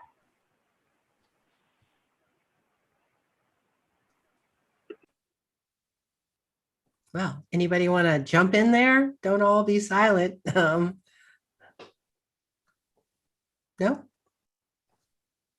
I thought, as she said, a lot of that question was addressed by some of the questions that you put on the meter. And, you know, I don't have anything I don't have any additional things to add to that. If anybody else has, please jump in. Yeah, I definitely don't necessarily have any other answer than what we've all said, that, yeah, we just have to fight really hard. That is really, for me, that's the only thing. Oh, I see some more people. I think we do need to take some level of personal responsibility, even if we weren't there during that time necessarily. I think the problem still exists and it's still having a very negative impact on us as Americans, and that won't change unless we do make a personal commitment to helping to rectify these problems, you know, in whatever way you can. It may be a small way or it may be a large way, but I think, you know, I lived in Germany for a long time, and I know after World War II, that is how Germans were educated. You know, there are problems with that now, but that was, I mean, it was, you know, it was enforced on them, of course, but it makes a difference where people are just, you know, understand this is something that we collectively embrace, and even the shame associated with it doesn't mean that you are saying, I did it, or, you know, I was hurting these people myself. But if we let that carry on and we know what's going on, and based on the responses that we've had today, I think that's very clear that people understand we do still have a huge problem that needs to be resolved. So that, in my mind, that requires taking some personal responsibility for helping to fix it. Okay. In the queue, we have Dana, Christina, Chris, Irene, Karen, and then Erica. So, did somebody want to say something else? I'm ready to ask a question. Okay. Go for it. Thank you so much. This was amazing, deeply moving. And I have a question that either Robert or Paul can speak to. My mom was born in Tulsa in 1932. Her parents didn't live there in 21. And she only learned about the massacre about 5 years ago. She was deeply disturbed and is trying to learn more about it. And she's talked to me a lot about her youth coming in the Depression in Tulsa in that day. And there was never any discussion of that. And what she has told me a lot about are the Native American tribes and how much they interacted with them, and that what a large Native American community there was then. And I'm wondering what role they played, or what was the relationship between the Black community at that time and the Native American community. Was there support among the communities? Was it completely separate? Is there anything that you might be able to tell us, to inform us? Maybe it's a difficult question, but it's an interesting question for me. It is a difficult question, and it sort of relates to the first question that I was asked about whether people were politically active. Did communities interact with each other during this period to try and support each other? At this point, the research I've done, I don't have a lot that addresses that. That's not the aspect that I was necessarily going after this for, but you know, it's something that I certainly will look into. And you know, perhaps the various communities were quite supportive, and I just didn't see it in the work that I did. Now, what I've discovered is lately, it seems that more and more ethnic groups have decided to be more supportive of each other, whereas back in the 60s and 70s, I don't know that that was so much the case. I think we're seeing more of that today than we did before. But what was happening in the 20s, I'm not sure. Paul, I don't know, can you add to that? Do you have any information? I have some personal experiences. My mom was born in 1909, and her mother was 3/4 Cherokee, and my mother spoke some Cherokee. And as a young person growing up, we interacted with the Native American population very much in a positive way. We lived in the same neighborhoods. A lot of the students came to our high school because they didn't want to associate themselves with the other culture. And we had no problems. It was quite positive. And some of my friends did marry Native American girls. So it was, that was in the 50s and 60s that I remember. Yeah, I'd just like to add to that. I can't speak for the 20s, but in the 40s and 50s, well, my mother actually grew up in Oklahoma on a Choctaw land. My grandmother and grandfather were from Texas, East Texas, and after my mother was, I don't know, a couple of years old, they decided to move. His ancestry is also Choctaw, and they decided to move to Oklahoma and live on Native American land in order to get away from the racism of Texas. So I doubt that the cooperation was something new. I think it's longstanding. I could just, if I have a chance here, just also give a quick comment here and say, I can't say anything about Oklahoma specifically, but in California, I grew up near an Native American reservation, and we went to school on the same school bus that passed through, started the reservation, came by where I lived, and then went to elementary school and so on, high school. But the Native people there, I remember that this is in like the late 60s.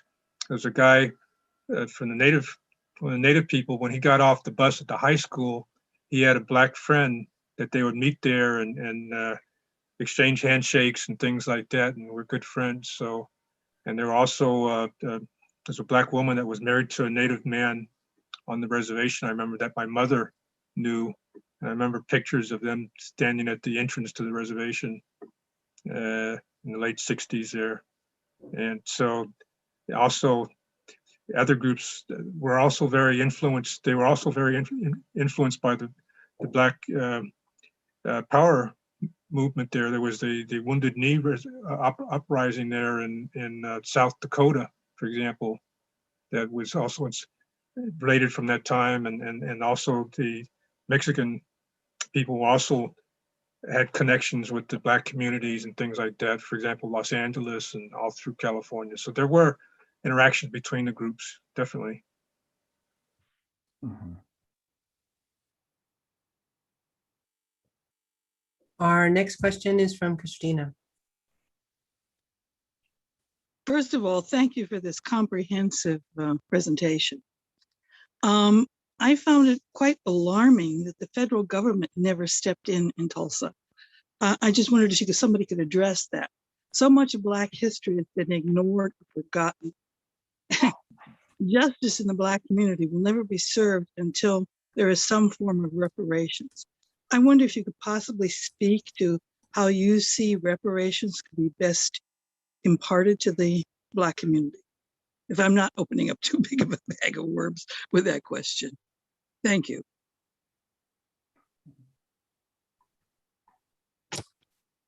Well, I have to say that during that time, Woodrow Wilson was the president, and he was a racist, like a straight out 100% racist. Wasn't he the first president he viewed Birth of a Nation inside the White House? Mm-hmm. So it was very unlikely that the American government under Woodrow Wilson would have done anything, honestly.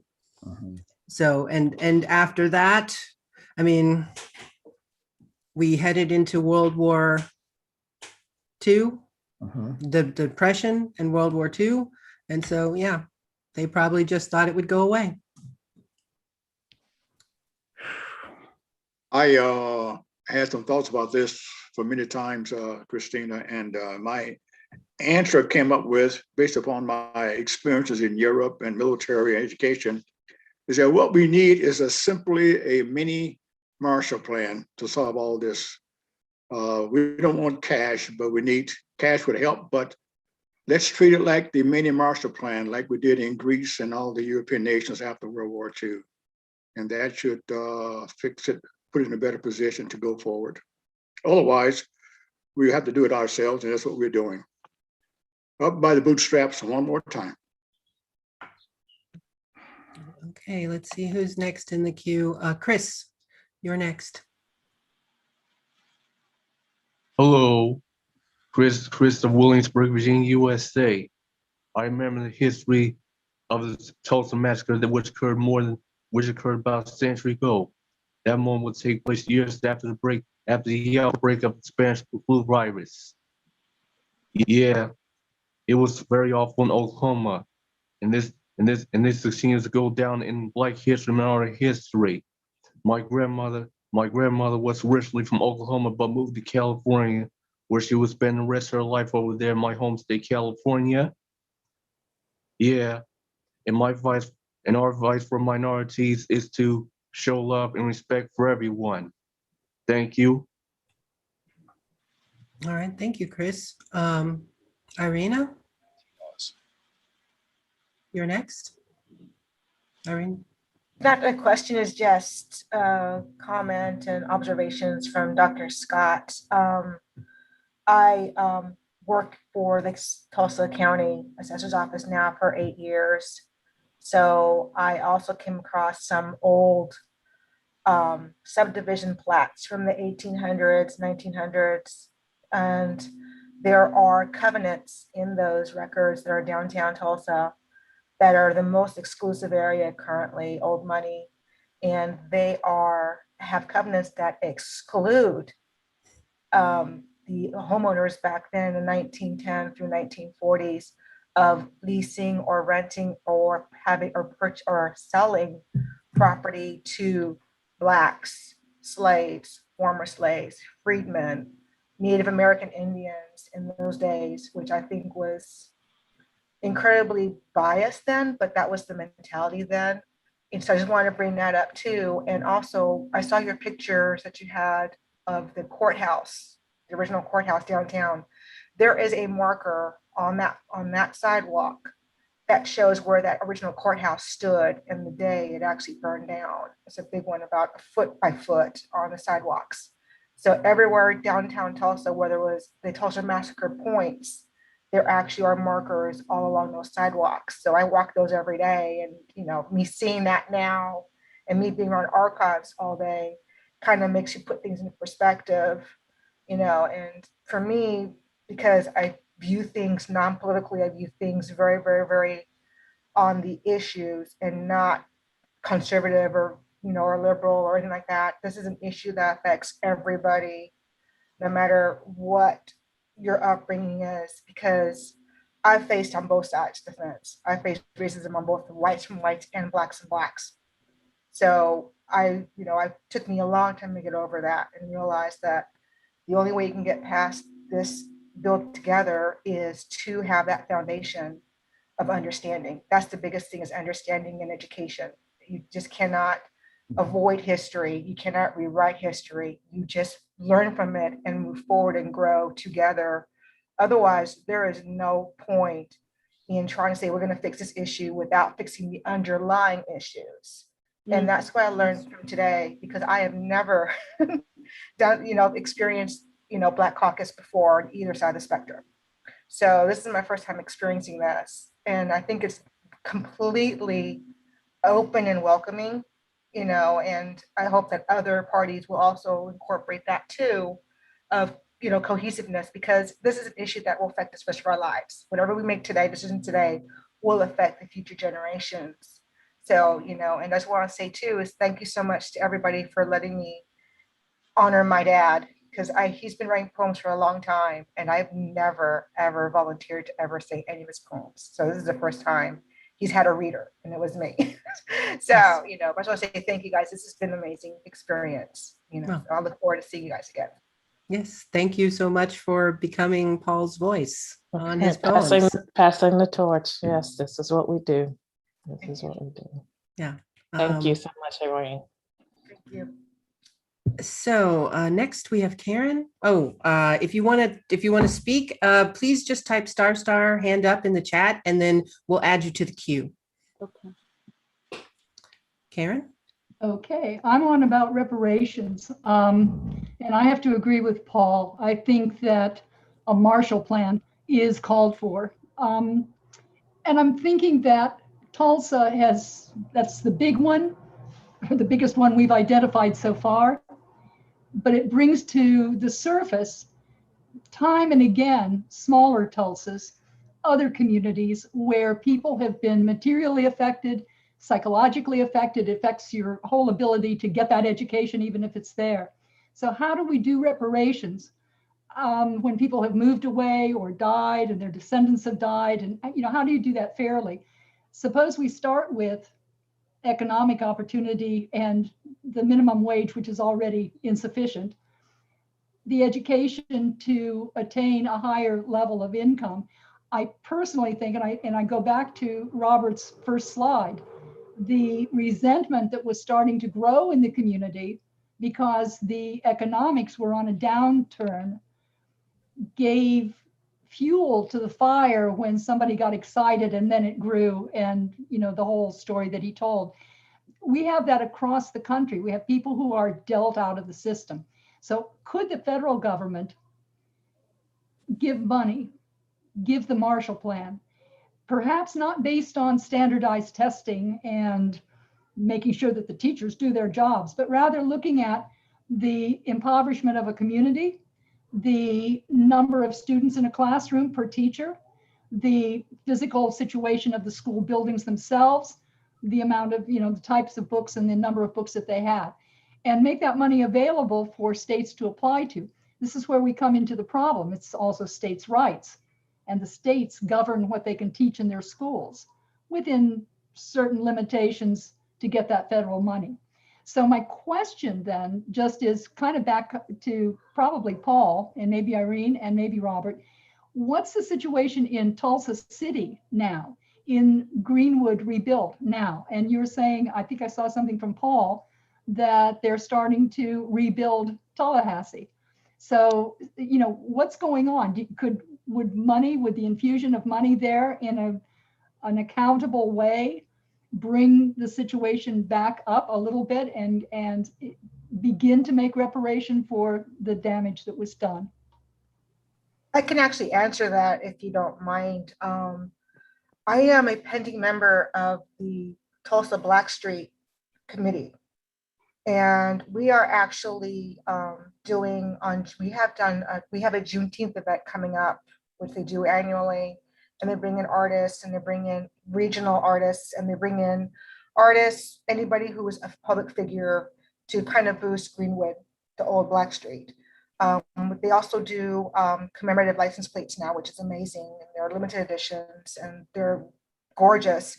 They are pushing this district so much to build it back up to the glory it was. I mean, you can go down there now and it is amazingly done.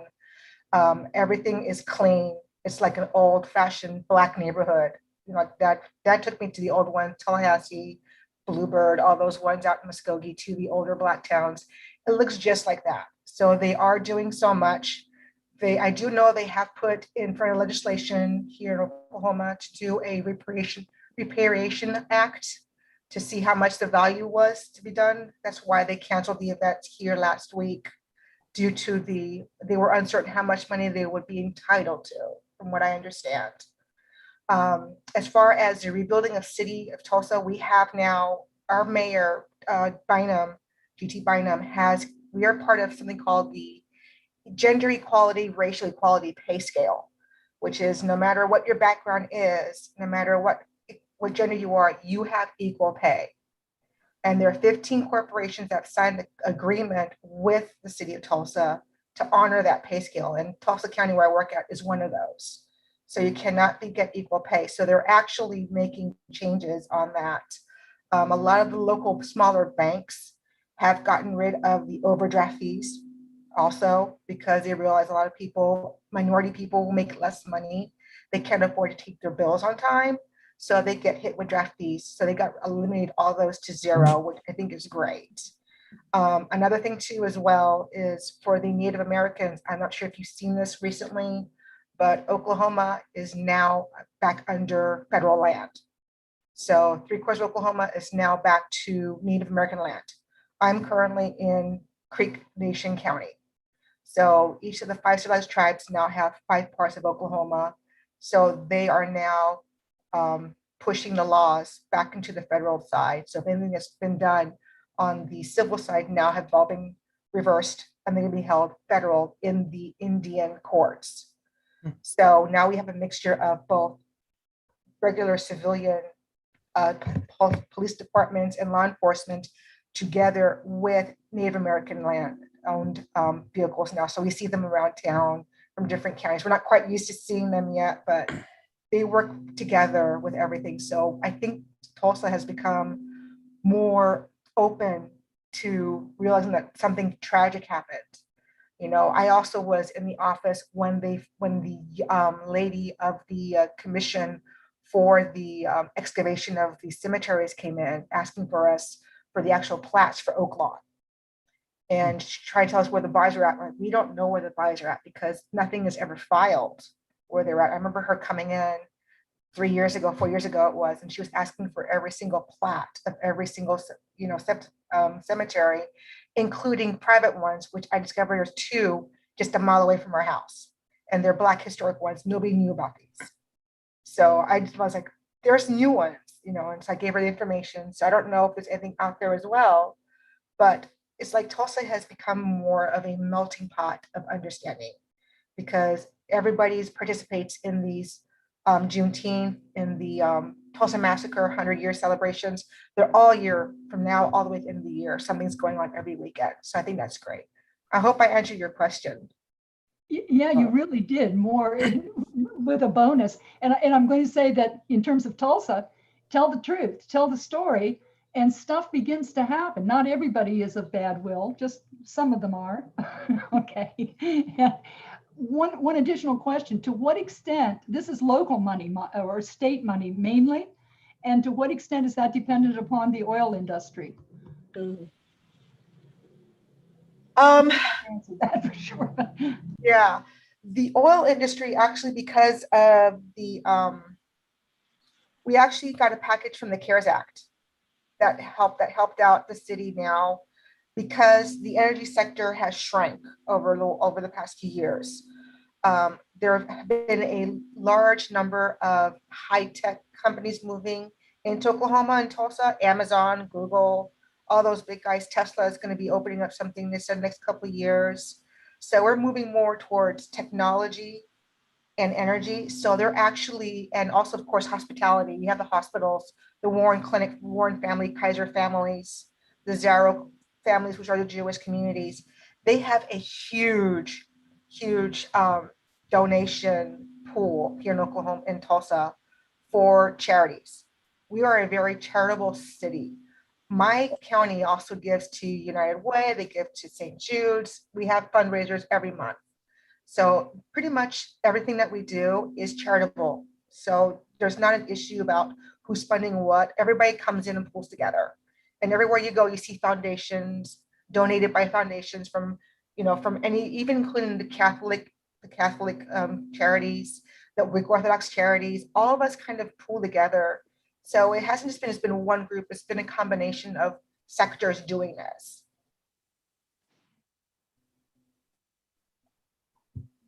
Hey, we have a couple more people in the queue, but before we go on, I want to invite everyone to a Juneteenth fundraiser and celebration. It's going to be, of course, Saturday the 19th. It is a musically oriented fundraiser. We'll have performers from all over the world and some famous people you might even know.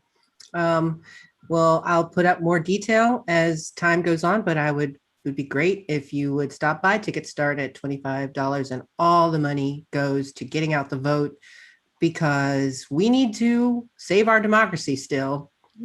It hasn't stopped. The Republicans aren't going to give up. We just have to beat them down until we can all of us can be safe. Let's see, we have Robert is going to leave us and in a few minutes, but we have questions from Erica. You had a question? I think she asked. Yeah, hi. Okay, thank all right, you. sorry. Sorry. I No, think I you didn't might- leave. Hi. I just, can I go? Yeah, go ahead. Okay, sorry. I just wanted to thank everyone first, particularly Robert and Paul and Irene for your presentations today. And I'm not sure if I missed something before, but two points I wanted to bring up. One is I really was interested when Irene talked about the companies that are bringing up minimum wage. I wanted to know how many of those companies are actually oil industry or energy companies, because those are things I think that are predominant in the Tulsa and Oklahoma community. And the other thing I wanted to say is just more of a comment that Adrian opened my eyes to our individual responsibility to how things are going, because as a mother of an 11-year-old, I really look to children and the next generation. They're the ones that are telling us these things actually don't mean as much to them, because they see people, a lot of times they see people as people. And I thought that our answer was to look to the next generation, to look to the future. But I think Adrian's actually absolutely right that we too have a huge responsibility to lead the way, to bring them on and share with them what we do know so that they can learn from the past. But going back to my original question, Irene, can you talk about how many of those companies that have signed on to this minimum wage bill? How many of them are Fortune 500 or energy concerns? I will tell you, they are local businesses as well, but there's also Bank of America involved, which is a huge one. You also have the Catholic Church ministries also involved with it. You have United Way involved with it. You have the Goodwill. So it's a multinational, but it's mostly based because we have so many independent businesses here in Oklahoma, and they are branching out to the Southwest region now. They're going to Texas, they're going to Arizona. So whatever philosophy they bring here in Oklahoma will go also to those cities. So they are also bringing in managers from their parent or children companies into Oklahoma for Tulsa to train them how to do this in their own states as well. And they do this on a biannual basis, what I understand. So yeah. Okay, next up we have Cuthbert. Yeah, I just make a comment here that I know this is always a difficult subject here, but I think that I think about how do you get any resolution with this? And to me, I think all of this has its roots in slavery 400 years ago. And in Brazil and the Portuguese, we go back 500 years to the 1500s. But the thing is that this is like a national cultural neurosis or maybe psychosis that occurred. It's like imagining, monsters destroying, killing children, and all these sort of things. It's like the worst horror movie you could imagine. But to me, like with in psychology, with neurosis or psychosis, neurosis, as I see it, the only way to resolve somebody that has mental problems or neurosis is they have to talk about it. They have to go and dig into these emotions and get to the bottom of it. And they're not going to get resolution until they get to the bottom of the old feelings and old experiences that they had that put them into such an emotional distress. Because if they just push it back and push it down, as society has always done, with regard to slavery, with regard to Tulsa, with regard to racism, with all this, their strategy is always push it down, suppress it. We don't want to talk about it. That's why people didn't know anything about Tulsa until recent years or something. You know, it's pushed back. That idea is, well, if you ignore it, then it'll just go away, and we'll just all have a great, wonderful time in the future. But it doesn't work. It doesn't work. Just like with neurosis in an individual person, they have to get to the emotional bottom of it.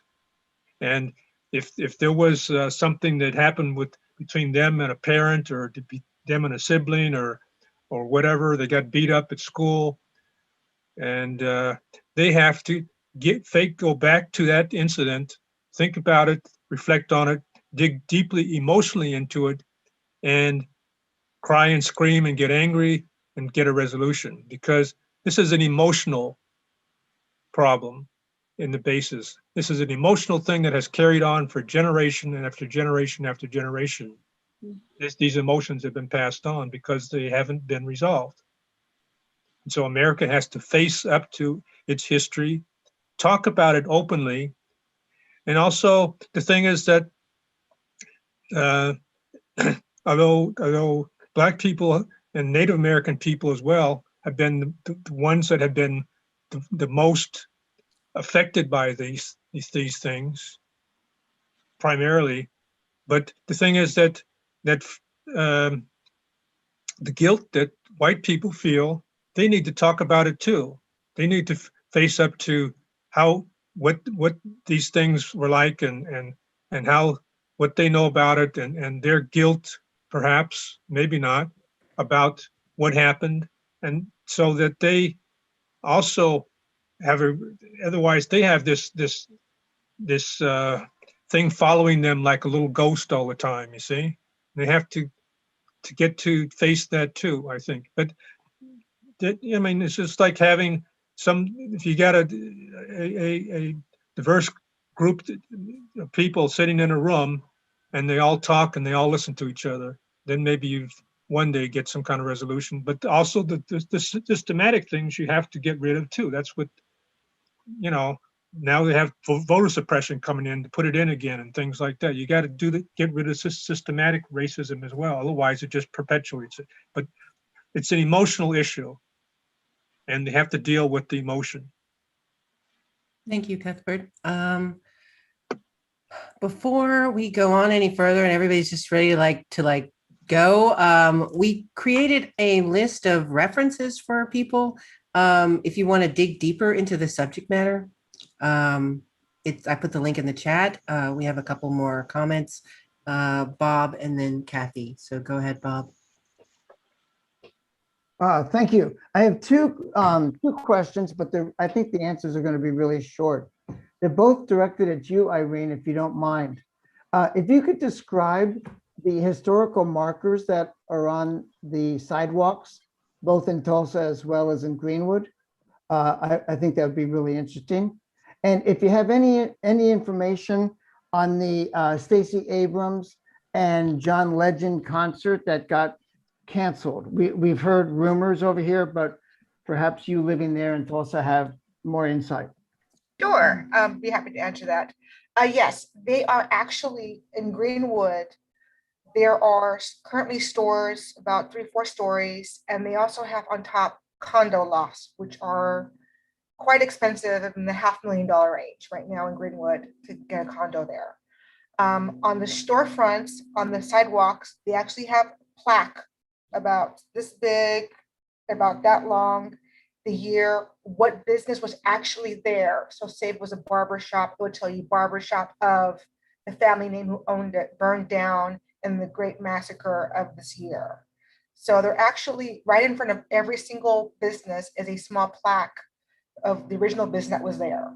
Mm-hmm. The same thing too with the courthouses and historic buildings that have been renovated or redone. They all have historic markers, and they are engraved in bronze. So they're not very, some of them are not very big, some of them are worn, but they are trying to update them all. So they'll be in bigger, brighter fonts with black backgrounds in bronze to make them more historically accurate. So it's kind of neat when you're walking down the sidewalk in Greenwood and Archer, and you see all these little plaques and you're walking down the sidewalk every few feet, there was a business there.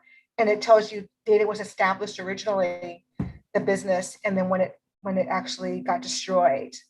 So it's quite touching to see that though. And for the Stacey Abrams legend, it was actually a dispute, from what I was told, that for the reparations, monetary reparations, the organizers of the artists, from what I was told, it could be different things, stories going around, nothing concrete, that they did not want to feel that they would overshadow, from what I was told, I don't know if it's true or not, the cause going on for the actual people there and their families, because there's many survivors from all these generations back, and they're just pretty much. I didn't even know who John Legend was, honestly, because I don't listen to that kind of music, but my brother told me. I'm like, oh, okay. So it's something that we expected, but we weren't sure. So when they canceled it, a lot of us were surprised. We said, but they're the main key points, and there was no backup, which surprised me either, because that event should have not been canceled based on celebration. Should have been more people, local people in the background to actually be backup. So from what I understand, it was purely a monetary issue. And it could also have been, I'm going to say honestly, could have been an egotistical issue too. If you want my honest opinion, maybe they didn't feel there would be enough people there, or there were too many people there, because even today, when they did the dedication of the new cultural center in Greenwood earlier this week on Tuesday, I saw a lot of historic Black college university colors there from different sororities, fraternities.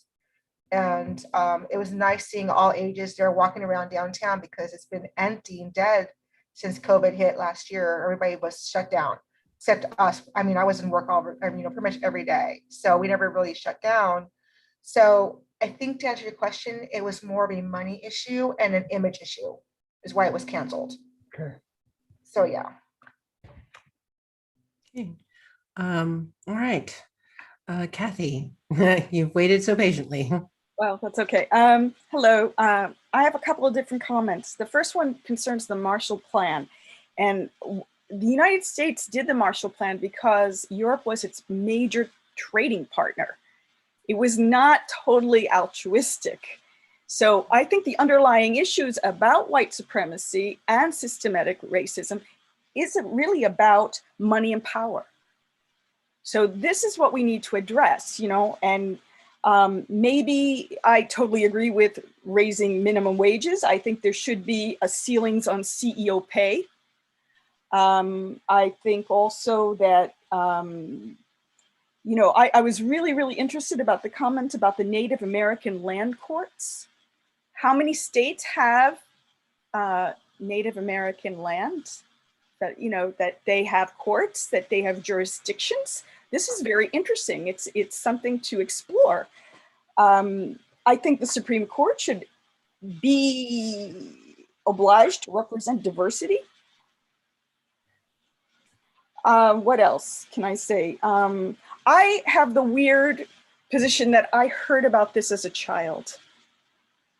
I heard about Black Wall Street as a very small child. I did not know it was in Tulsa, but it was something that I had heard about because my mother was a civil rights activist, and I listened to a meeting that I was not supposed to listen to.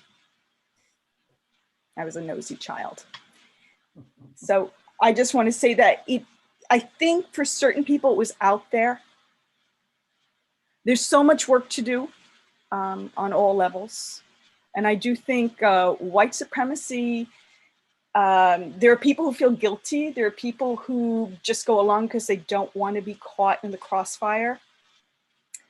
I think there are a lot of people who are willing to say this has got to stop, but we have to come up with some concrete plans on how to do this.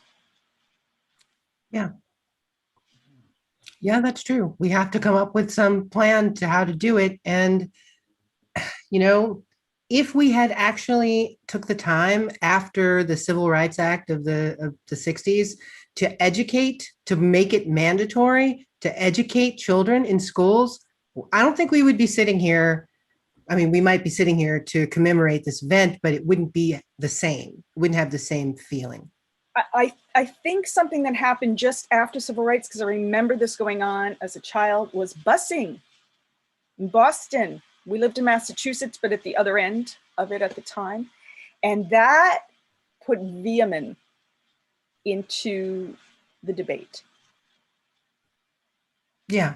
Yeah. But you know, the whole thing of the reason that people were so adamant about busing is because, I mean, separate but equal schools was never going to work, and they were never going to give Black schools enough money. That's right. It comes down to money, and it comes down to property taxes. So we're just going around in circles. Yes. Yes. Yes, that's what we're doing. We are reliving every bit of the 20th century, like in this past 20 years. But it's Adrienne, intentional. It's go intentional. Ahead. Of course. It's intentional. This cycle it's intentional because the power structure is what it always has been. And this is what fundamentally has to be. Except that it's shifting. There's not as much manufacturing. You don't have as many low-paying jobs where people could actually buy a house. I mean, I live in France. I pay taxes. We have great healthcare. I have a broken ankle right now. I have visiting nurses. You know, if I were in the United States, it would be a totally different story. Things are outrageous. I mean, I remember I was born in 1962. I have a really long memory, and I remember a lot of things. I remember riots. The reason why I knew about Black Wall Street was because my parents had a couple that was interracial. And I overheard this discussion about I think it had to be Newark. I think it was a Newark riot, and they were worried that it was going to come to Brooklyn. And my Uncle Herman and Aunt Joan lived in Brooklyn. And Uncle Herman was Black. And I started crying hearing this. I should have been in bed. But to say, I think there are people, and there have been people who were white and not only, who have been concerned about this, but feel petrified. They don't know what to do. Yeah. Yeah. It's hard to say what to do. I mean, except to confront racism. And that's the first step. Yeah. Yeah. I mean, that's really, you know, I started doing it on Facebook with people I know who post racist things, even people in my own family. And you just, you know, there was this one guy who, I mean, he was just a total racist. And I used to play this online game, and I had a lot of friends that weren't really my friends, you know, and he would post all these really terrible things. And especially he was a Trump lover. And every time he would post it, I would say something about it. And it literally took like 2 months of like all these terrible posts for someone in his family to say, hey, uncle, could you please not post this stuff? But sometimes people need an example, like that it can be done, that you can say something to people, because we are herd creatures. Yeah. And if you don't see someone else doing something, no one else will do it, for sure. My mother was very open-minded. And like I said, everybody was invited to our house. And one of her sisters once said, well, we don't want to come to one of your parties because you invite all these different people. And my mother said, well, don't come. Yeah. I mean, unfortunately, it has to be that way. You know, it's like, okay, all these people that are my friends are too much for you, then stay at home and or open up your mind and come on in, you know? I mean, I think we're kind of at that point where we really have to, you know, take some real stands against this and not just be like, well, that's just Uncle Ted, you know, that's how he is, you know, he wants to lynch Black people and he doesn't care if women are abused, you know, like it's not okay anymore. I think, you know, you asked a question earlier in the Mentimeter about what do Democrats have to, I mean, I'm taking it that we're all Democrats who are on this call.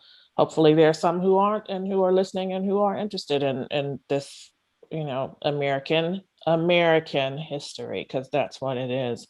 Yeah. And I just think, the more we talk amongst ourselves and with our friends, and, because people are learning a lot. A lot of us didn't know all of this stuff, and it's important. This is why representation in the media, for example, is super important. I know Bob had a question he intended to ask about the press, how the press acted in 1921.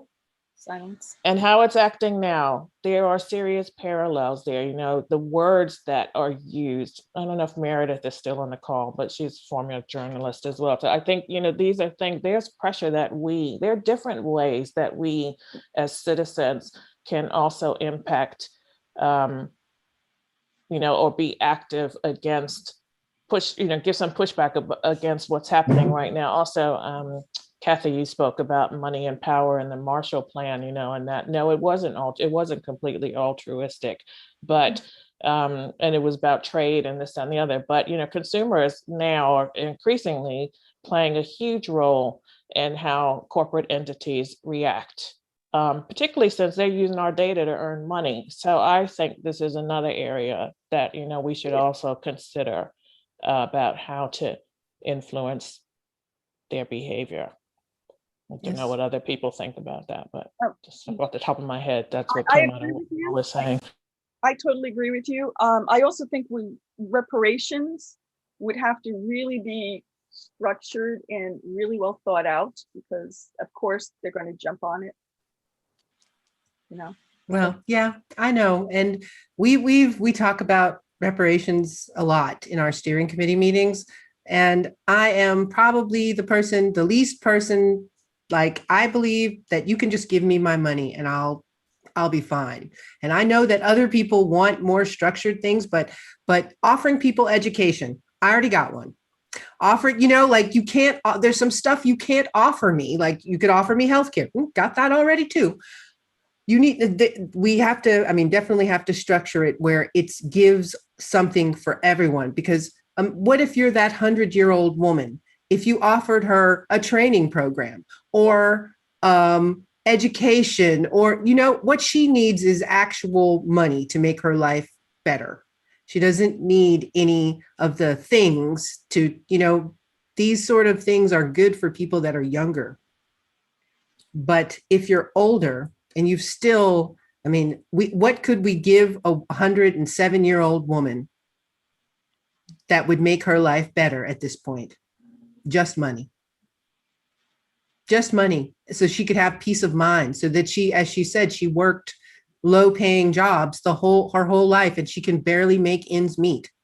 So there's nothing that we couldn't give her except money that would make a big difference.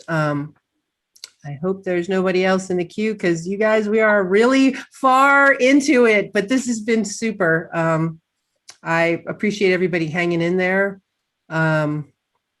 This is an important issue, and we need to make sure that we acknowledge everything about our past, the good and the bad, and stop trying to hide.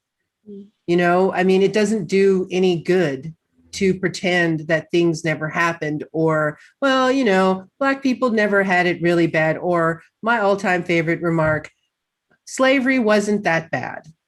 Like, I've actually had people say that to me in person, and I think, well, then fine, I guess I should enslave you and let you see how that is. Where, it doesn't even, no one can actually, with a straight face, honestly believe that being a slave wasn't a bad thing.